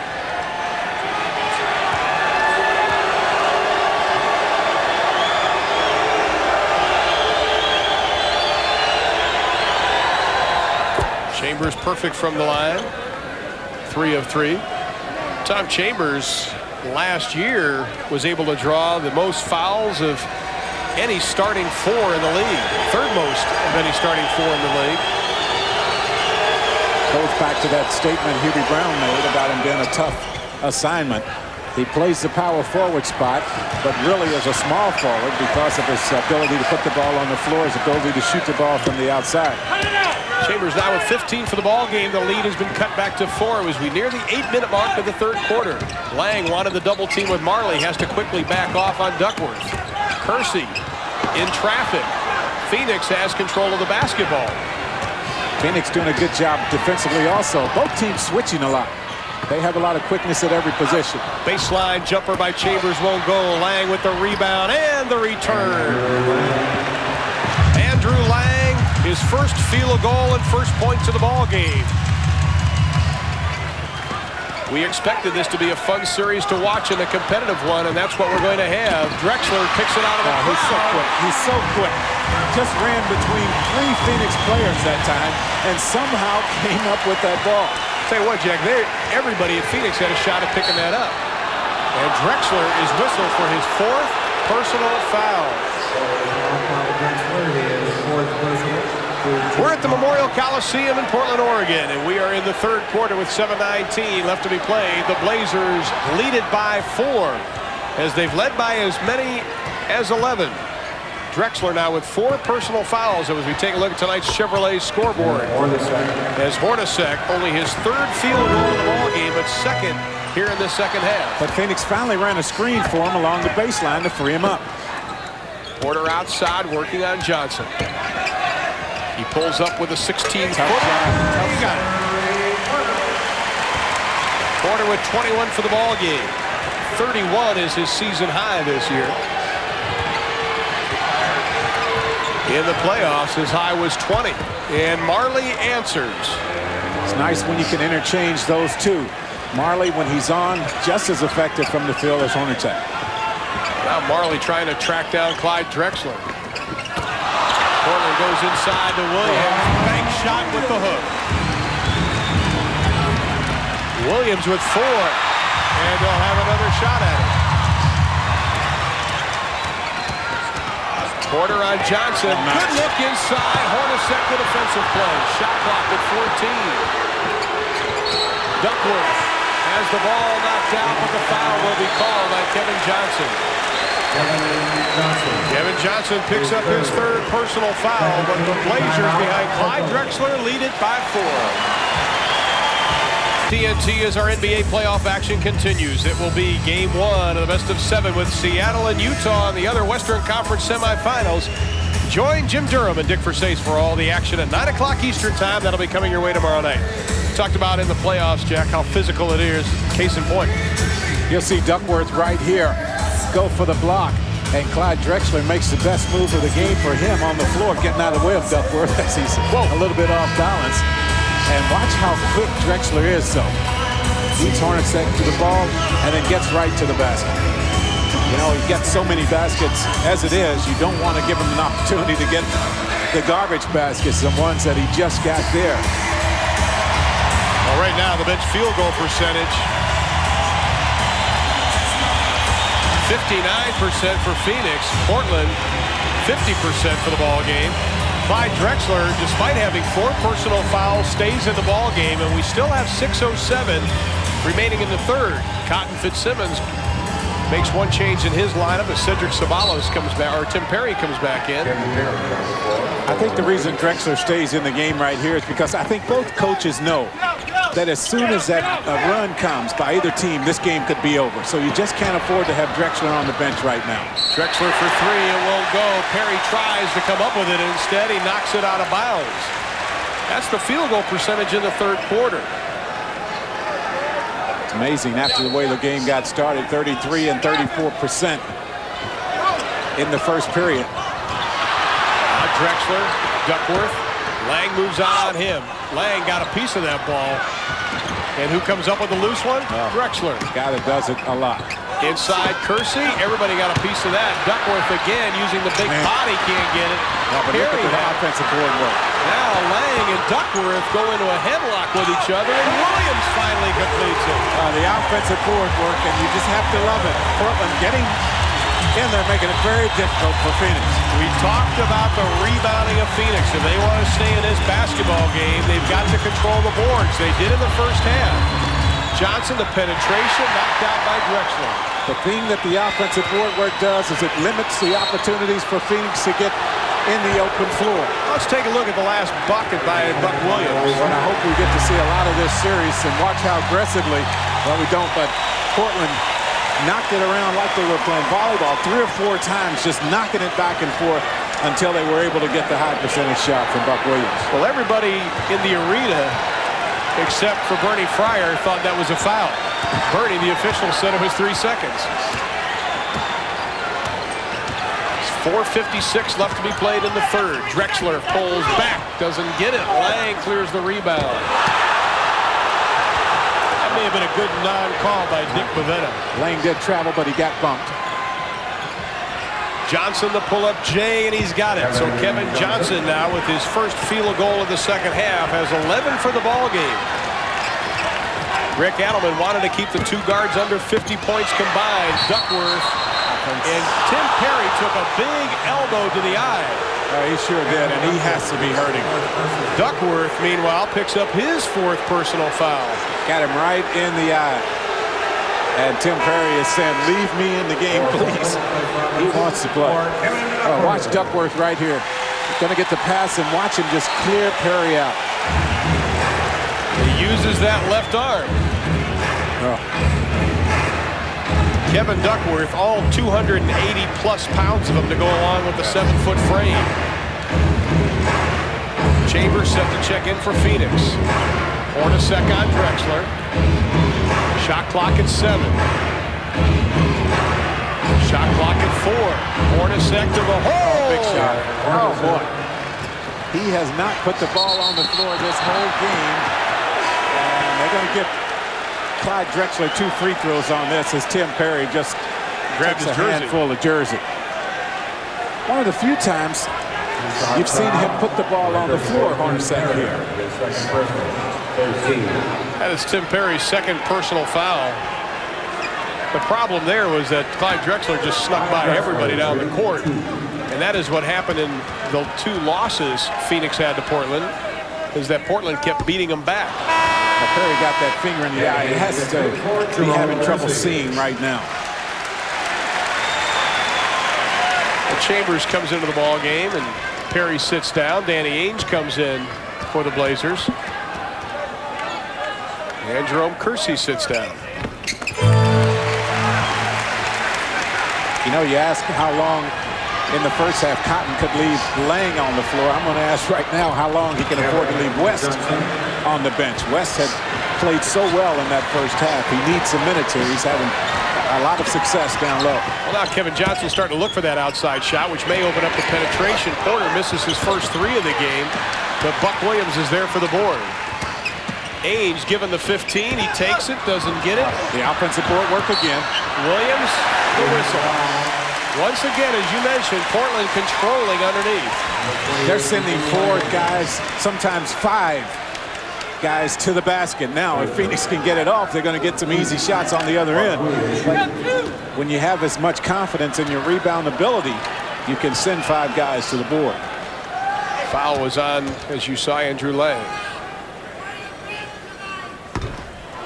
Charles Williams, better known as Buck, who got the nickname from a friend at age 12, has led the league in field goal percentage 2 straight years, the first time since Kevin McHale was able to do it back in '87-'88. He shot only 59% from the free throw line, 13 of 22 in the series against San Antonio.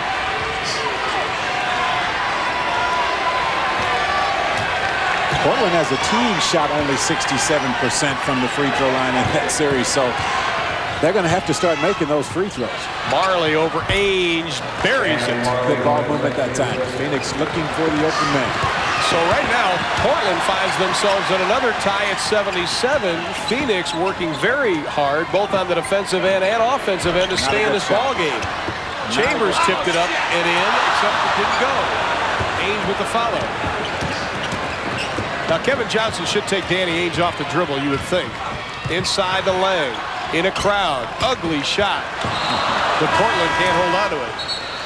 Timeout, Phoenix. We've got a timeout. 2:46 remaining to be played in the third quarter. And we are knotted up at 77.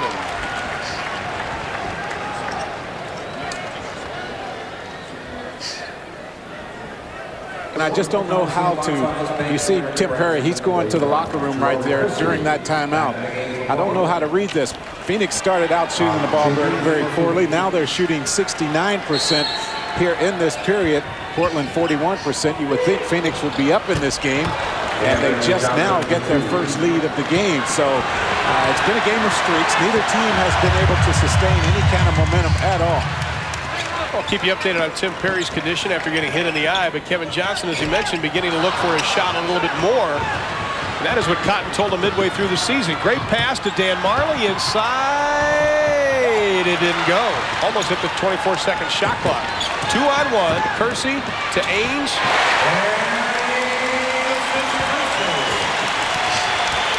And we're tied again. Portland is a team of streaks, and they put on streaks offensively and defensively. The key to beating them is withstanding those streaks. Well, the real problem for Portland is if they turn into a perimeter team, and they have shot a lot of shots from the outside here in this third period. Johnson's three won't go. Tied up at 79, inside of 2 minutes in Portland. They're just not a good perimeter. Now, this guy can shoot it, but as a team, Portland not good from the perimeter. Playoff experience of Danny Ainge. Cuts in the paint, off-balance shot. He does draw the whistle. And Terry Porter gives Danny Ainge a look like, why are you trying to do it yourself? Well, that's not Danny Ainge's game. And Porter knows that, as does everyone else here. He is not going to be effective putting the ball on the floor trying to shake people. He has to spot up, use some screens to get open for his jump shot. That foul was on Dan Majerle. Ainge gets the first to go. Danny Ainge was 7 for the ball game. As Ennis Whatley comes back into the lineup, Terry Porter will take a seat.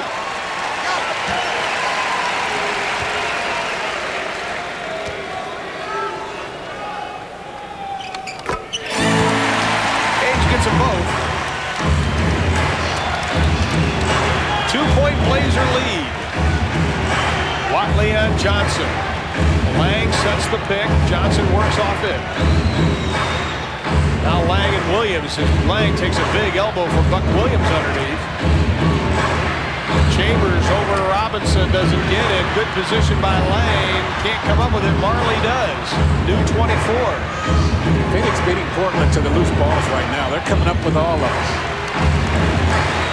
The crowd starting to get into it. Hornacek lets it go for 3. Boy, he was 5 feet outside of three-point land. Plus, we have a foul, says Bernie Fryer. As we talked about Buck Williams and Andrew Lang getting into it, and I think that may have been it. And Lang does get the free throw because the foul occurred in the act of shooting, so Lang will shoot one. I'll tell you what, Buck Williams and Andrew were going at it the previous possession. Here they are again. But Buck real close right now to picking up the technical. Buck talking to Andrew Lang. He's not talking to the official. He's talking to Andrew Lang out of Arkansas, the fourth-year pro, who's not paying much attention to him. And we'll know how much attention he's paying after he makes this or misses a free throw. He makes it. He got one. And it is a 2-point Sun lead at 83-81. Inside of 1 minute. Robinson takes Chambers to the hole, and he's got it. Well, he's put on his, and there they are going at it. They've been going right at it, and I think you'll have a double technical. Actually, Lang is going to get nailed with the technical foul. And KJ is doing just the right thing. How can you call it one way and not call it the other? If anything, both teams should get a technical. Here it is again. Well, there's Lang and Buck Williams going at each other. And I tell you, I don't see how they didn't give them both. They both pushed off from another angle. Well, Buck really didn't push, but still. You know, that situation is going to be getting out of hand. Maybe that technical foul will calm them down. West is up and probably will check into the game for Lang, I would assume, because they cannot afford to lose it. And that is what's going to happen. Andrew Lang sits down. Mark West checks in. But in the playoffs or in any game in the NBA, if somebody pushes you, Jack, you've got to push them back. If not, they're going to push you the rest of the game. You have to. And, of course, Portland knows they have to be physical with this team, so I would assume they're trying to make a statement down low. Hornacek had it, lost it. Chambers is tied up. Throws it away to Ainge. He's got Whatley on the left. Good play by Majerle, who gets his hand on it with 25 seconds remaining in the quarter. A note on Tim Perry, he will return. He took a finger in the eye. Well, the team doctor just looking at it. He'll be coming back into the lineup. 5-second difference between the shot and the game clock. Whatley way out front. They clear the middle out. Hornacek right on Danny Ainge, slapping at the basketball. The double team by West and Hornacek. Ainge throws it right into our table as Marley and Whatley collide, and that foul will be on Dan Marley. I'll tell you what, if you don't realize how hard these guys are playing, you should sit here and feel the collision right in front of us. It moved our table back about 4 inches. Every possession in this close ball game is a big possession. Phoenix has been doing an excellent job of getting to the loose balls. They almost came up with a steal that time. Whatley has given this team some good minutes. Did a good job in that first half. Steve Burtt will check into Phoenix's lineup. Whatley, the 6th-year pro out of Alabama, was a first-round pick back in 1983 by Chicago. Made one basket in that first half of play, but he did a real good job of running the floor and keeping Kevin Johnson away from the basket. Well, now Rick Adelman goes with a quick team as Buck Williams goes out to a round of applause. Robert Pack checks into the lineup. So now it'll be Ainge, Pack, Whatley, Robinson, and Kersey for Portland in the final 8 seconds. Whatley gets them both. 3-point Blazer lead. And Whatley with the steal. Fakes once, doesn't get it. Burtt comes down with it. Johnson, if he hurries, will get it off. He does at the buzzer, and it goes! Is he excited or what? Kevin Johnson looked up at the clock, showed a great deal of patience. Let's look at it again, and that three-pointer by Johnson ties it up at 86.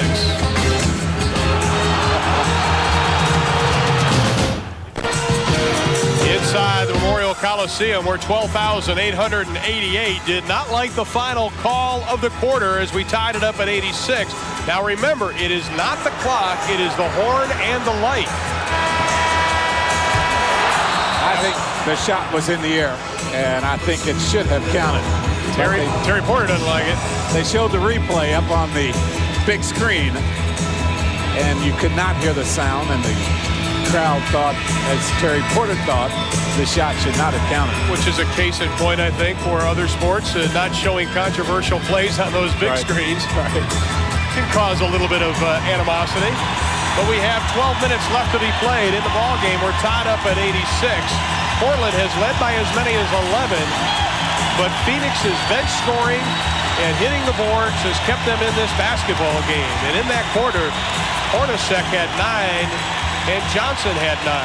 The guards finally coming to life for the Phoenix Suns. They are shooting 51% for the game to only 41% for the Trailblazers. They shot 63% in that third period. Well, Cliff Robinson goes with the white headband, and according to Danny Ainge's philosophy, that means he'll play defense in this quarter. Not bad field goal shooting in that third, 63% for Phoenix. Johnson has been looking for his shot, has been hot, gets a second chance point for the Suns. He gets up off the floor. At his size, it's amazing that he can get up as high as he does. He is 6'1". Now Whatley on Johnson, Hornacek being trailed by Ainge. The penetration, kicking back out to Marley, who drains the jumper. And it's once again Kevin Johnson with his penetration, finding shots for his teammates. A lot of teams believe that if you keep it close with Portland near the end, they'll self-destruct. Right. We'll have to see. They know that they don't shoot free throws well in the final 5 minutes. They don't shoot it well in 48 minutes. Right. As I mentioned, they were shooting only 67% in that series with San Antonio. Duckworth works in strong as the shot clock goes off, and Kevin Johnson with the rebound. Suns have their biggest lead of the game. It is 2. Inside to Marley, and Thundering Dan works his way around for 2 more. He has 16. And while the action was going on under the basket, Jeff Hornacek and Jerome Kersey were squaring up out around the half-court line, facing off with each other. Porter and Drexler set to check in for the Blazers. The basket won't go. Here's the last basket by Dan Marley. You'll see him right here. Marley doing a good job. And as I mentioned, one of the officials tied up during this little melee under the basket out at half court, trying to keep Jeff Hornacek and Jerome Kersey from squaring off.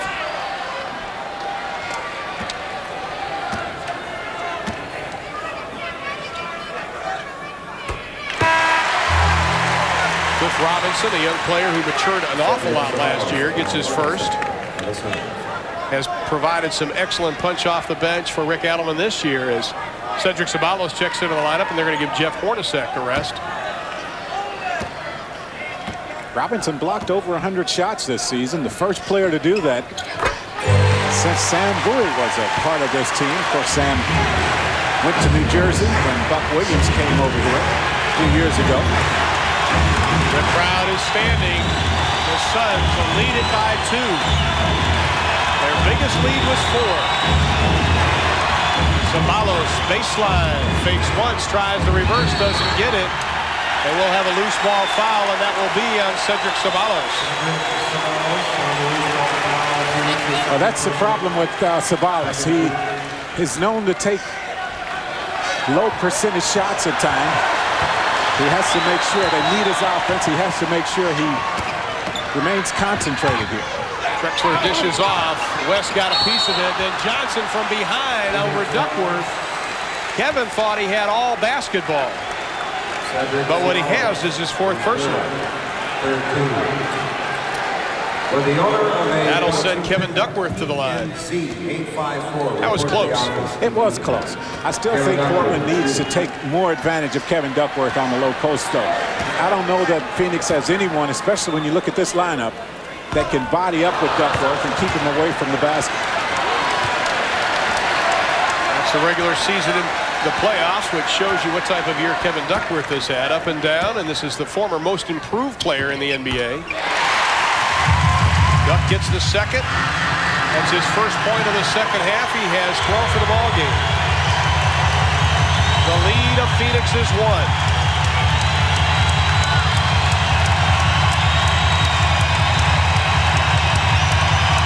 Great pressure defense by Portland. Inside, Ceballos had a cutting Perry. Marley the save. Shot clock at 1. Perry throws it up. They're not going to get it off. Well, that half-court pressure by Portland at times, Phoenix looks totally out of whack. I mean, they just seem like they don't know what they're doing at times. And Portland needs to play that way every minute. They do that, they're unbeatable. Tim Perry is going to come out of the ball game, but Dick Pavetta says to Tom Chambers, you have to sit down. Tim's going to stay in because Cotton Fitzsimmons looked right at Tim Perry and said, didn't you see the clock? Which the hook came out right away, a little Sparky Anderson action. A lot of turnovers in this ball game. 29. Drexler drives baseline. The whistle and the foul. That'll be Dan Marley's 3rd personal foul. He's just too quick. Marley, when he's healthy, does a much better job against Drexler. Marley, you see his knee with that brace on it, just does not have the movement yet. 6 straight years for Clyde Drexler, 20-plus scoring. And since coming over, or since playing here in Portland, he's really sacrificed some offense for the team. As he averaged 27 points back in 87-88. West keeps it alive. And we have a foul. Is that on Robinson? Well, Duckworth should be glad. Robinson picks up his 4th. So Robinson now with 4. Duckworth with 4. Drexler with 4. Drexler's had that, picked up that 4th foul early in the 3rd quarter. He spent some time on the bench. Rick Adelman got him out of there, protected him just a little bit to save him for this 4th period. Clyde, though, understands his situation. He knows he has to stay in the game. The switch, that puts Kersey on Johnson. Marley left open for the 3, and he parries it. And you remember the first one he took didn't come anywhere close to even touching the rim. Well, that's persistence there. He took the most 3s on this ball club. That's his first this evening to make. Robinson on Chambers, backing his way in. Chambers slaps at it, had a piece of it. Robinson forces it up, gets the return, and Chambers clears the rebound. He was lucky to get the return right in his hand. He was lucky to get another chance. Robinson right at the basket, just missed that. Phoenix by 3 inside. West dishes off. Ceballos can't hold on to it. Here comes Portland.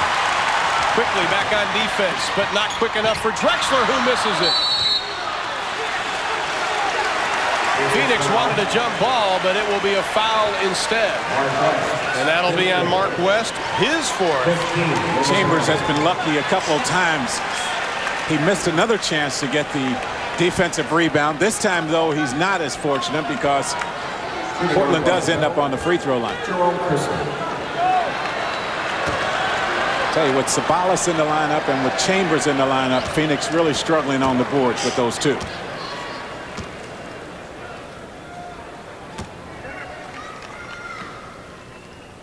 Nobody said a word. Jerome Kersey got ready to shoot. The 675th consecutive sellout of Memorial Coliseum in Portland, where the Phoenix Suns have taken over the lead, 93-91 with 8:17 left to be played. Jeff Hornacek comes back into the lineup. Cedric Ceballos takes a seat on the far end of the bench. Robinson comes out for Portland. Buck Williams checks back in. Portland will break ground for a new building in July. This building holds only 12,888. I guess it's the smallest arena in the NBA. Smallest in the NBA. 1-point Phoenix lead. Their biggest has been 4. Johnson over Porter. And they have made some big shots. And once again, that's the difference in this Phoenix team and Portland team. They are a team capable of making the outside jump shots when they're forced to go in the half-court game. Drexler tries to answer way short into the left. Kicks it back out to Porter. Kersey left open from 19.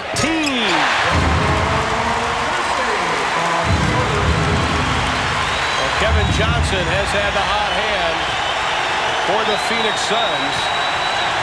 The thing you must look at, though, is where are the shots coming from for Portland? If you see them shooting the jump shots, they're not going to be as effective. West has it rejected by Kersey. Portland on the run. The crowd is into it. Duckworth has it stolen by Johnson. Phoenix the other way. The look into Marley, doesn't get it, but the whistle blows. Great timing on that pass from KJ. He had to pick the moment to throw that pass at the precise time. He did it that time after getting to the paint area. He's telling Cotton he's a little winded. He needs a breather here. But watch Kersey on this block. Great weak side help. And another angle. And Marley goes to the line, 76% on the year. And during the playoffs, Dan Marley was 6 of 6 from the line. Now make it 7 of 7. So he's yet to miss from the stripe. And his points tonight, add one more to that. 21 for the ball game. 13 here in the second half. Phoenix back up by 3. Well, Kevin Johnson better catch his breath very quickly here. He can't afford to stay on the bench any more than a minute or two. Drexler on Hornacek. West tries to give him some help. Shot clock inside of 10. Drexler spotting up on the outside. Duckworth takes it down deep. Doesn't get it. Chambers has it. And the ball goes out, and it'll belong to Phoenix. We talked about controlling the boards at the top. That is what Phoenix needed to do, and they're doing it here in the second half. We have a timeout. 6:49 left to be played in the ball game. Can Phoenix hold on? We'll find out. They lead it by 3. And here's to talked about the rebound situation. Although the Blazers have it on the offensive end, the second chance points awfully close.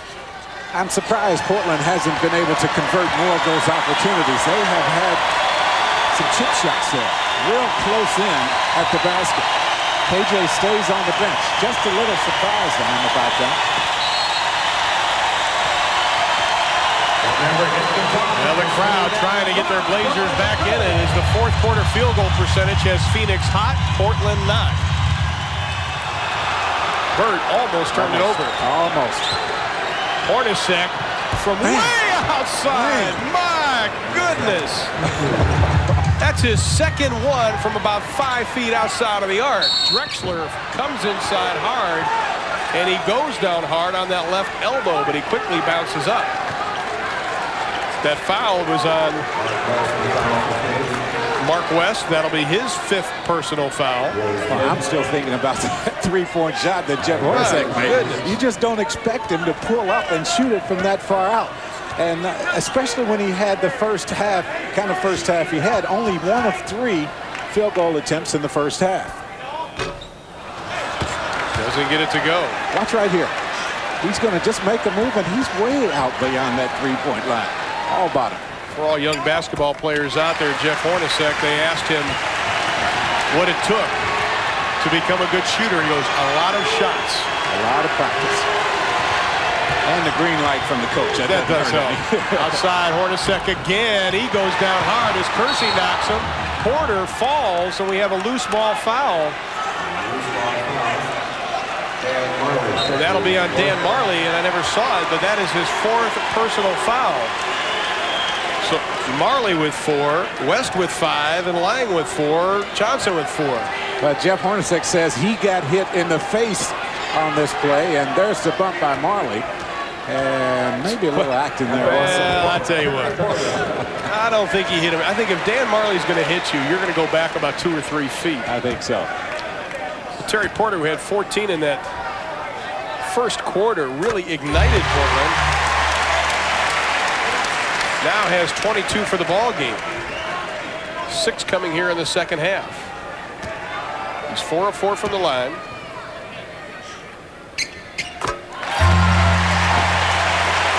The Suns' lead is now down to 3. They've led by as many as 5.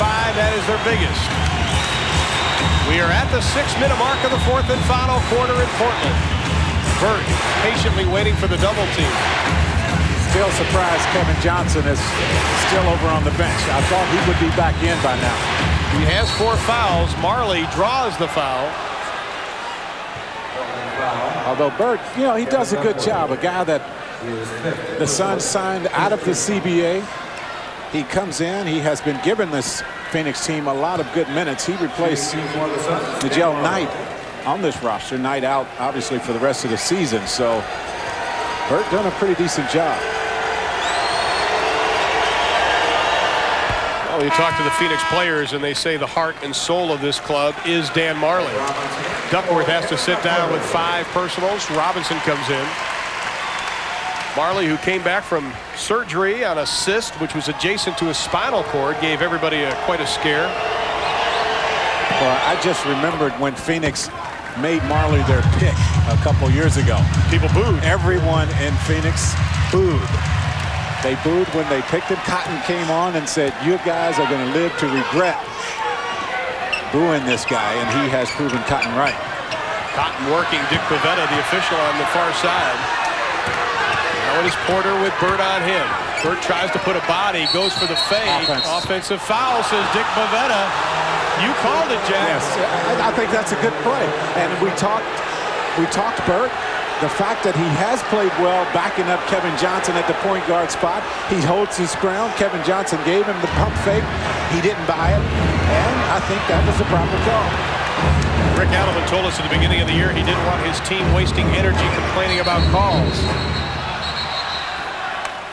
Jeff Hornacek wisely calls a timeout at the double team, and Clyde Drexler comes over to talk to Dick Bavetta. But we do have a timeout. The Bluebirds are out in Portland, but the Suns lead it by 5 with 5:17 left to be played.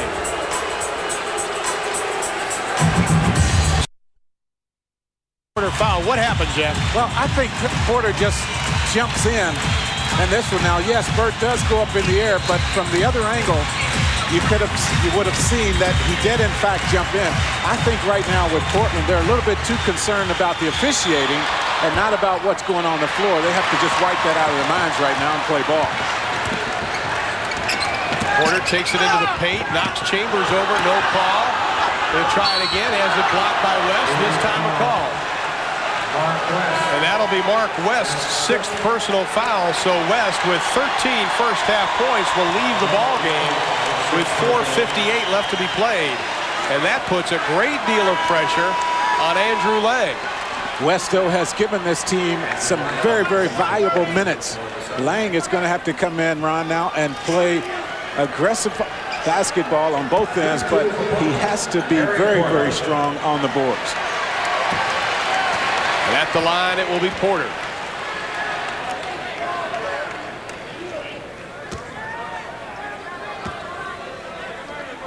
Well, I didn't know it could get this quiet in this building. I don't think so either. Let's take a look at the foul trouble situation. West out, Lang and Marley with 4. Duckworth 1 away from being sent to the bench. Drexler and Robinson with 4 apiece. Porter with the second. Terry Porter, a perfect 6 of 6 from the line. The lead is down to 3. 4:55 left to be played in the ballgame. Rick Adelman said he wanted to make Phoenix a jump shooting team. Well, they've been hitting the outside shots in the second half. Let's see if that strategy continues. Marley took his eye off the ball, which allowed Drexler to come up with it. Here he comes. Now that's Portland right there. That's Portland basketball. The steal leads to the quick basket opportunity. Marley got it down quickly. A 1-point advantage for the Suns.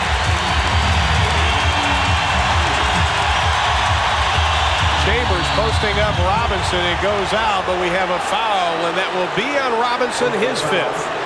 Robinson thought he got cleared out that time by Chambers. We'll watch right here on the replay. I think he might have an argument initially. Now just watch right here. There he is, clears Robinson out, and then Robinson reaches over. Marley will trigger the inbounds pass. Surprised KJ is not handling the ball here. There he is. Chambers, that's what he gives you there. Portland has a chance to take the lead. Drexler dribbles it off his leg. He's down, and we're going to have timeout. Well, it would have been a 3 seconds or a jump ball. Rick Adelman, I think, may take a 20, and it will be a 20-second timeout. Let's take a look at that whole series again, if we can, because Clyde Drexler dribbled it off his legs. He really dodged a bullet because he was trying to do so much himself. I think he glanced and he saw Tom Chambers coming up from the weak side. Tried to change over and the ball hit right off of his knee. Good effort just to save that one.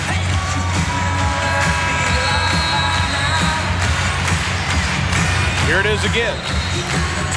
Now watch, Chambers comes up and Clyde just kicks it right there.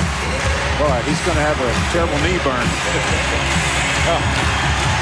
Has a good timeout because Tom Chambers and Jeff Hornacek were about to tie it up. Listen to the crowd in Portland. They want their team to come back.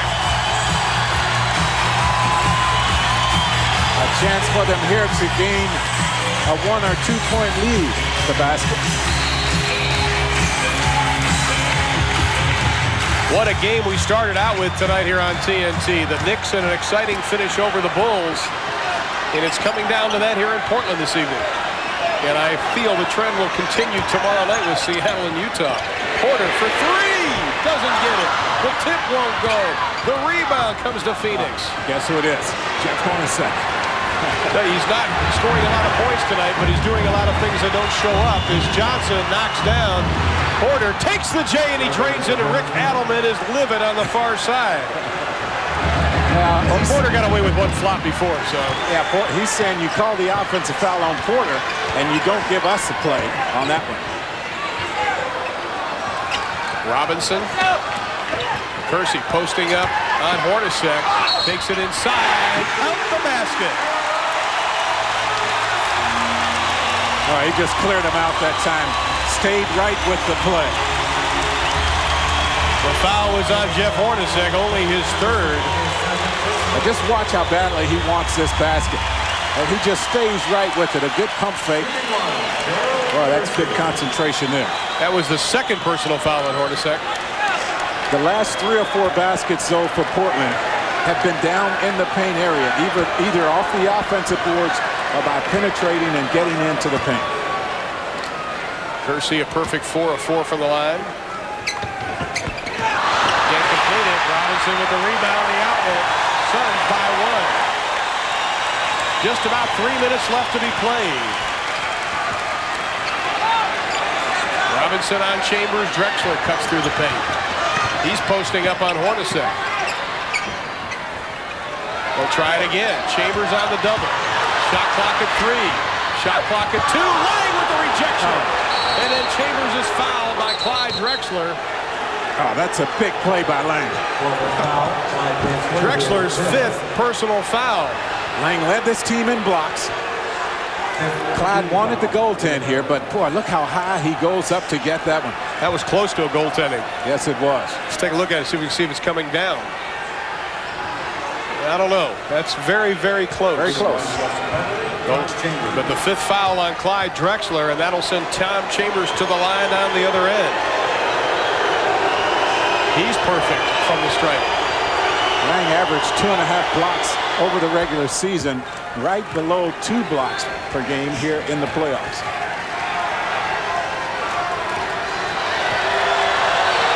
How about that?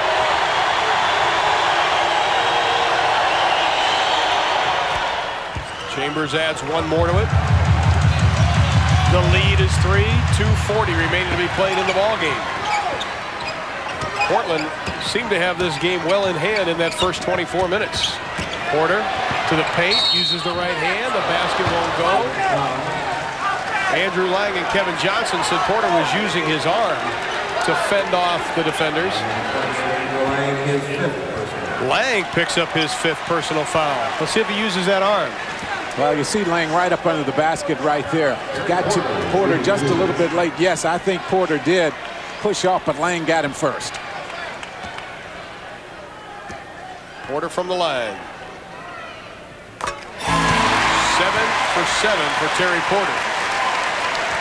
26 points for the 7th-year pro out of Wisconsin Stevens Point.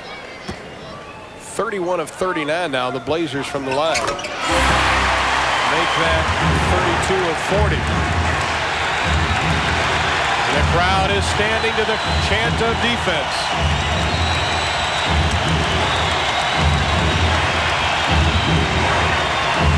Chambers turns. He's got it. Oh, big shot. And he made that under a lot of pressure.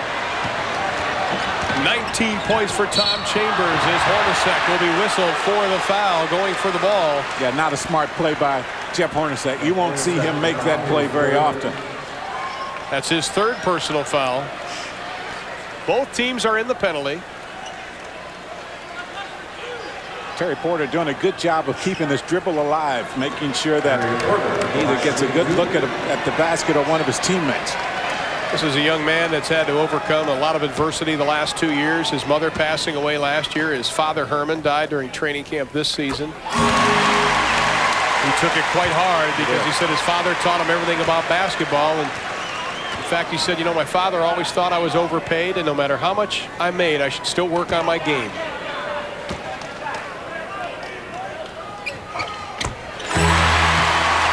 Porter perfect from the line, 10 of 10. And the lead is back down to 1, nearing 2 minutes left in the 4th. Chambers wide open underneath. He got away from Robinson. Nobody saw him. Johnson tries to force the pass. Turnover. I give Terry Porter a lot of credit. Terry stayed right with Kevin Johnson. They're using a screen along the baseline to try to free Johnson up. But Porter doing a real good job. Porter taking his time out front. They're clearing the middle out. Drexler tries to take Marley off the dribble. The switch by Chambers inside. Rejected by Andrew Lang. His 2nd block. To Johnson. He's going to have an easy jam. What a block by Andrew Lang. Boy, we talked about him when Mark West took over.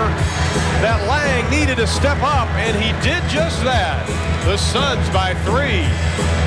Suns by 3, and this is the play that made it all happen. Andrew Lang. Well, watch this block here. There's no question that's an excellent defensive play, and it leads right to the fast break opportunity for KJ. Johnson takes it in for the slam. It is an emotional series, as you can tell by Kevin Johnson. Rick Adelman on the play. He didn't like the call. He thought there should have been a foul, I think, on Drexler's drive on Chambers.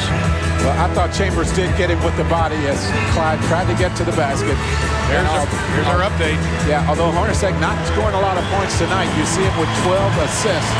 And that's what he does. He finds a way to help his team, and he finds a way to beat you. Rick Adelman liked to keep the 10 assists between the two of them. Right now, it is not that at all. The reset, nobody has a foul to give. The Suns still with 3 timeouts, plus a 20. Blazers with 2 full. And the foul trouble. West is already sitting down. Lang and Marley close to it. Duckworth, Drexler, and Robinson with 5 each. 1:28 left to be played in the ball game.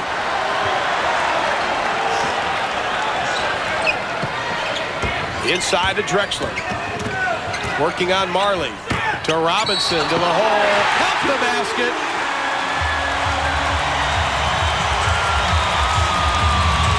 Well, Cotton's saying that was an awfully quick whistle. That time Lang's going to pick up the foul. I don't know for sure. That is where it comes from. There he is. He pushes Jerome Kersey out of the way. It didn't come on the shot, but he's fouled out of the ball game. The 4 blocks have been the big one because 2 of those have really put the brakes on the Blazers, but he's going to have to sit down with 1:15 left to be played in the ball game. Now Cotton's going to have to go for a smaller lineup. He won't have a true center in the lineup. He's going to bring Tim Perry in,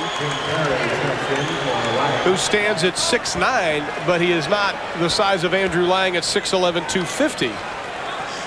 How about free throws in the quarter? So if Rick Adelman and the Blazers think that it's not going their way, that stat tells likewise. This tells something different. Tell the story. If you look at the Phoenix roster, Kurt Rambis at 6'8" has not played in the playoffs this season. Gerard Mustaf has been bothered by a bruise of the right thigh at 6'10". And he didn't even dress tonight. And he's not dressed, so you have to come now with Tim Perry at 6'7". It comes down to a 1:10 game. We are tied up. Johnson working around, looks for Chambers. He forces the shot, doesn't get it, and we come right back to Kevin Johnson inside to Perry, who's fouled on the play.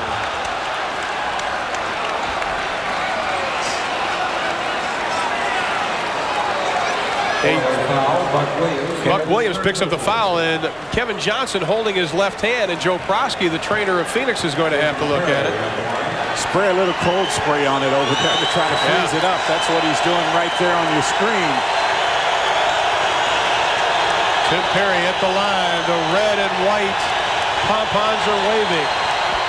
He gets all bottom on that one. No pressure. 80% here in the playoffs. 8 of 10. Tim Perry coming into this game. The numbers on Perry tonight. Maybe we can show you what he is looking into. There it is. But the only thing he should be seeing right now is the front part of the rim. Concentrating on the front of the rim. He concentrated on the front of the rim. He hit it too much. He hit it. A 1-point Phoenix lead inside of a minute. Johnson, the concentration on Porter, gives it up to Drexler. Well, I would just clear out and allow Drexler to work one-on-one. Phoenix handling that. Marley comes over for the double team. It's loose on the floor. We're going to have a jump ball with Marley and Kersey. But what defensive effort by Dan Marley coming over on the double team to tie him up. I say that's just what I'm talking about right there. Phoenix is doing a good job against that pick and roll situation. I would give Clyde the ball and just clear out and allow him to work one-on-one against Dan Marley.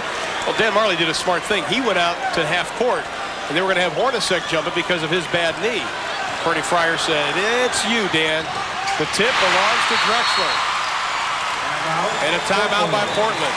When we come back, it'll be a 6-second difference between the shot and the game clock.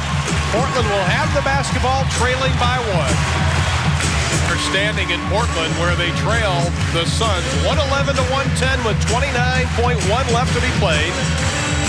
Portland will have the basketball, a 6-second difference between the shot and the game clock. Portland only 1 timeout remaining. If you're Portland, you would have to think that they're going to clear out for Clyde Drexler.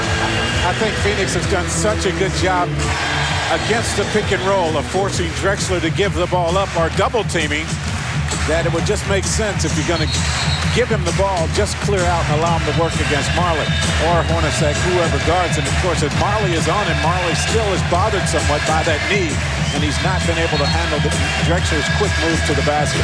Phoenix playing without a center. Portland slow coming out of the huddle to where Cotton Fitzsimmons walked over to the officials and said, "Come on, can we play basketball?" Tom Chambers coming off the bench to provide an offensive spark tonight. Yeah, what a pleasant lift that has been. We're going to sit and watch this with you. 2 exciting games tonight. It comes down to this. Porter goes, the foul by Chambers as he puts out the hip. And that'll be Chambers, only his second, but it'll send Terry Porter to the line. Chambers' thigh or knee hit Terry Porter's thigh as he comes over the... There it is, right there. There. He hooked him with the right leg. Tom didn't like it. Yeah. What else are you going to call that? It was right there. We talked about Portland and their free throw shooting in the final minutes of a game.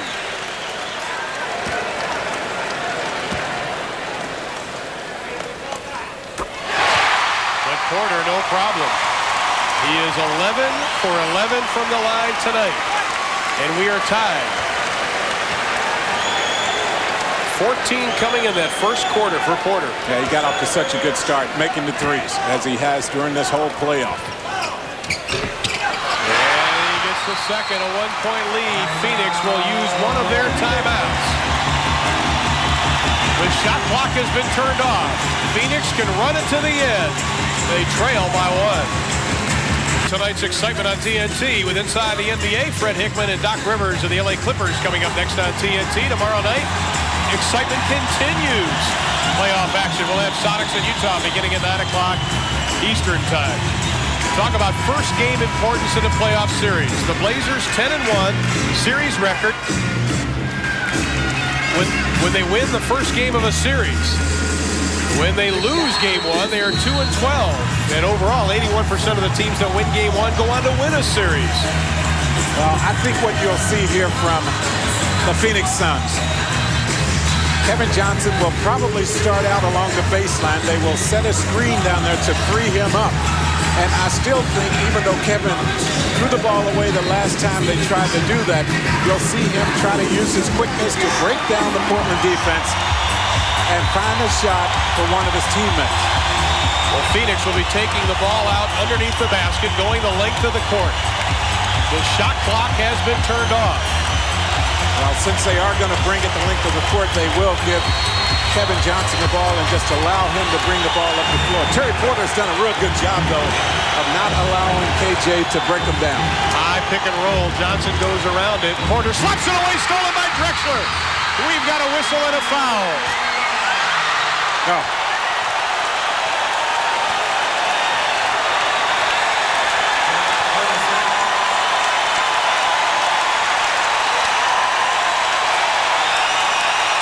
From behind. Look at it again. I mentioned Terry Porter.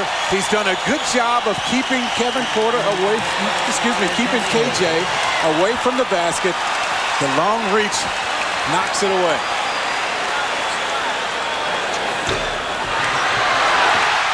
Drexler 6 of 9 from the line. He'll have another. Drexler on his free throws has been falling away as he has let the ball go. See if he stays in there longer this time. It almost looked like he double dribbled when he came up with the steal down the far end. He missed it. He went over the line too quickly, and it'll be Phoenix's ball. So they have a chance to win, and Cotton Fitzsimmons calls a timeout. 10 seconds left to be played in the ball game, and the Blazers lead it by 2. We're going to be back. 1.3 left to be played in the ball game as Clyde Drexler just 3 of 6 from the line in this quarter. Now, the old adage is when you're on the road, you go for the win, not the tie. Is that what Cotton Fitzsimmons is telling his troops right now? I wouldn't run a play for a three-point shot, but definitely if some penetration comes, and I can see someone spotted up behind the three-point line, yes, I would take it without hesitation.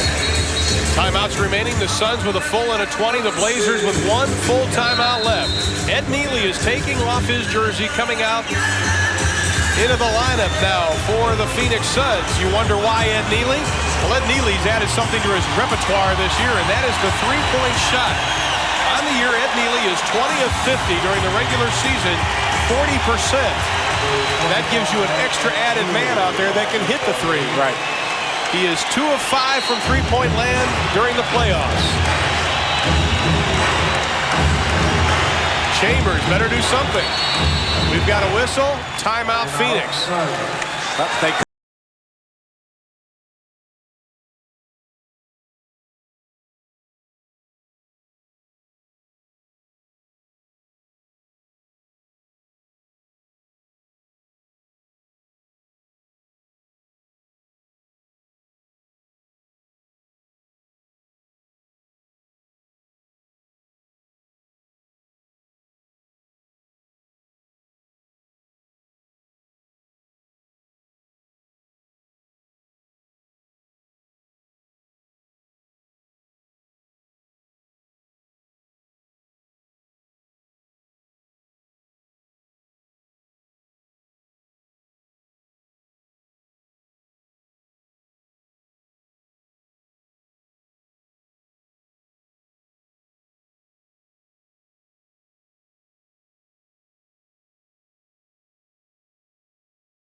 They're not going to let him in. Buck Williams comes back in.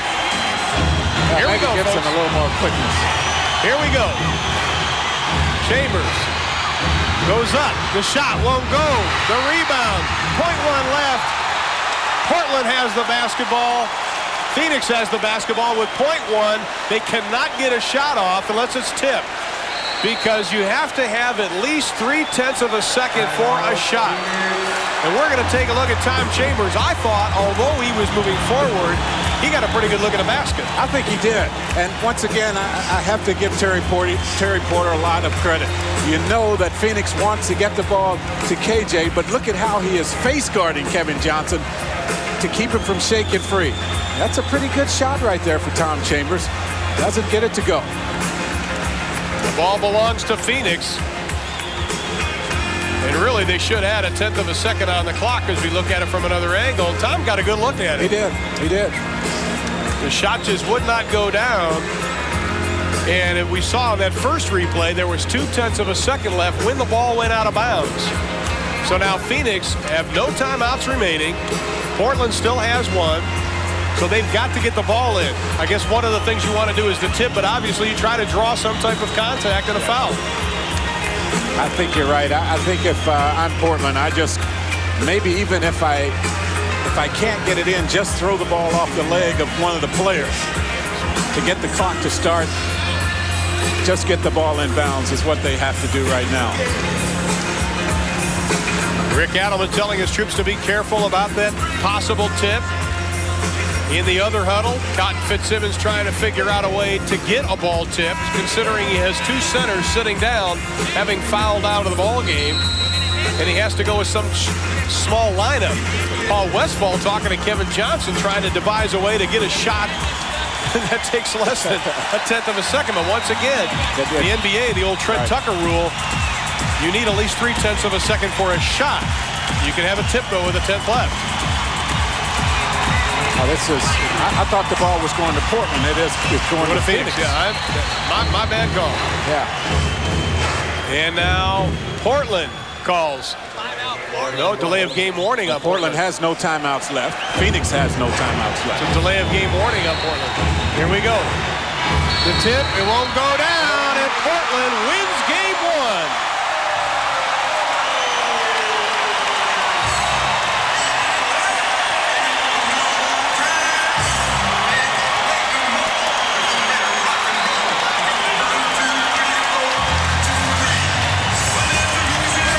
The final score, 113 to 111. Portland winning game 1 of the best-of-7 series. Game 2 will be played Thursday night, and you'll be able to see it right here on TNT. But a big game for the Portland Trail Blazers as they were able to win it 113 to 111. Joining us is Clyde Drexler. And Clyde, first of all, that was a difficult game. You got up early in that first quarter. You had the 11-point lead, and you had to really hang on. Phoenix, a very scrappy team in late in the game. A very scrappy team, and we anticipated a very close contest, and we got nothing less than what we anticipated in tonight's game. Clyde, I'm wondering if you had time to shift your attentions from the Lakers to the Phoenix Suns. You had only one day between series. It has to be tough to, to start thinking Suns after thinking the Lakers. It's definitely tough, but it's something that you have to do. I think we had less than 48 hours to prepare for the Suns, and that's a difficult task. This team has been rested at home for 5 or 6 days, and I think we came out and we played a super game. 26 points, 10 rebounds, 2 assists. You had to sort of take it over there in the third quarter. You had to really take control of the ball game. Terry was having a good game, but you sort of came onto your shoulders. No, I think it's a team effort. I think Terry's free throws down the stretch were the difference. I think I missed quite a few, and we were struggling at times. But the thing is, we just never quit. We kept the faith, and the defense is what bailed us out. I thought the defense, I was just going to ask you about that, particularly the job Terry Porter did on Kevin Johnson down the stretch. He just could not shake Terry Porter. I thought he did a wonderful job. Terry really became more aggressive on the defensive end, and it really paid off for us. I think that was one of the keys in the game, in tonight's game. One final question. How important is it to win that first game of a series, Clyde? It's awful important to get off on a good foot and just keep the confidence. I think nothing could be better. I think now we'll get a chance to settle down and concentrate more on the things that they'd like to get done, and hopefully we'll be better in game 2. All right, Clyde, thanks for stopping by right at the end of the game. Clyde Drexler of the Portland Trail Blazers as Portland wins game 1 of this best-of-7 series. Now let's go back to Atlanta with Ernie Johnson and Kevin Lockery. Gentlemen. All right, thank you, Ron Thulin. Tough game for Portland. Rick Adelman looking like Robert Hayes, the pilot in Airplane, sweating profusely down the stretch. It's going to be a good series here. Ernie, coaching's a great job. It's a great way to make especially when you're sitting here doing it. As I tell you. But it's a great win for Portland, but Phoenix can't be ashamed of themselves. They had a good effort. They turned the ball over a little too many times in this game to win a game on the road. But they had a chance. They had the last shot of the game. Chambers got a pretty good shot. So the number 1 seed in the West wins game 1. The number 1 seed in the East, the Chicago Bulls, surprise, surprise. They open at home at Chicago Stadium, lose to the New York Knicks 94-89. Michael Jordan had 31, but the game was dominated, coached by Patrick Ewing with 34. Ernie, perfect game by Patrick Ewing. 34 points, 16 rebounds, 6 block shots, 5 assists, and no turnovers. You can't play better than that. He dominated the middle. And when you outplay Michael Jordan in a game, you've really achieved something. New York had lost 14 in a row to the Chicago Bulls. They snapped that streak and take the early lead in that best-of-7 Eastern Conference semifinal. The highlights of that you can see on Inside the NBA, which comes your way next on TNT. Fred Hickman, your host. Doc Rivers joins him. The story on Chuck Daly and his resignation in Detroit. And they'll preview the Sonics Jazz series, and that one gets underway here on TNT tomorrow night, 9 o'clock time. Sonics and the Jazz here on TNT. I'll be here. The coach will be here. Hope you'll be here, too. Bud Player of the Game comes your way next. We'll see you tomorrow night.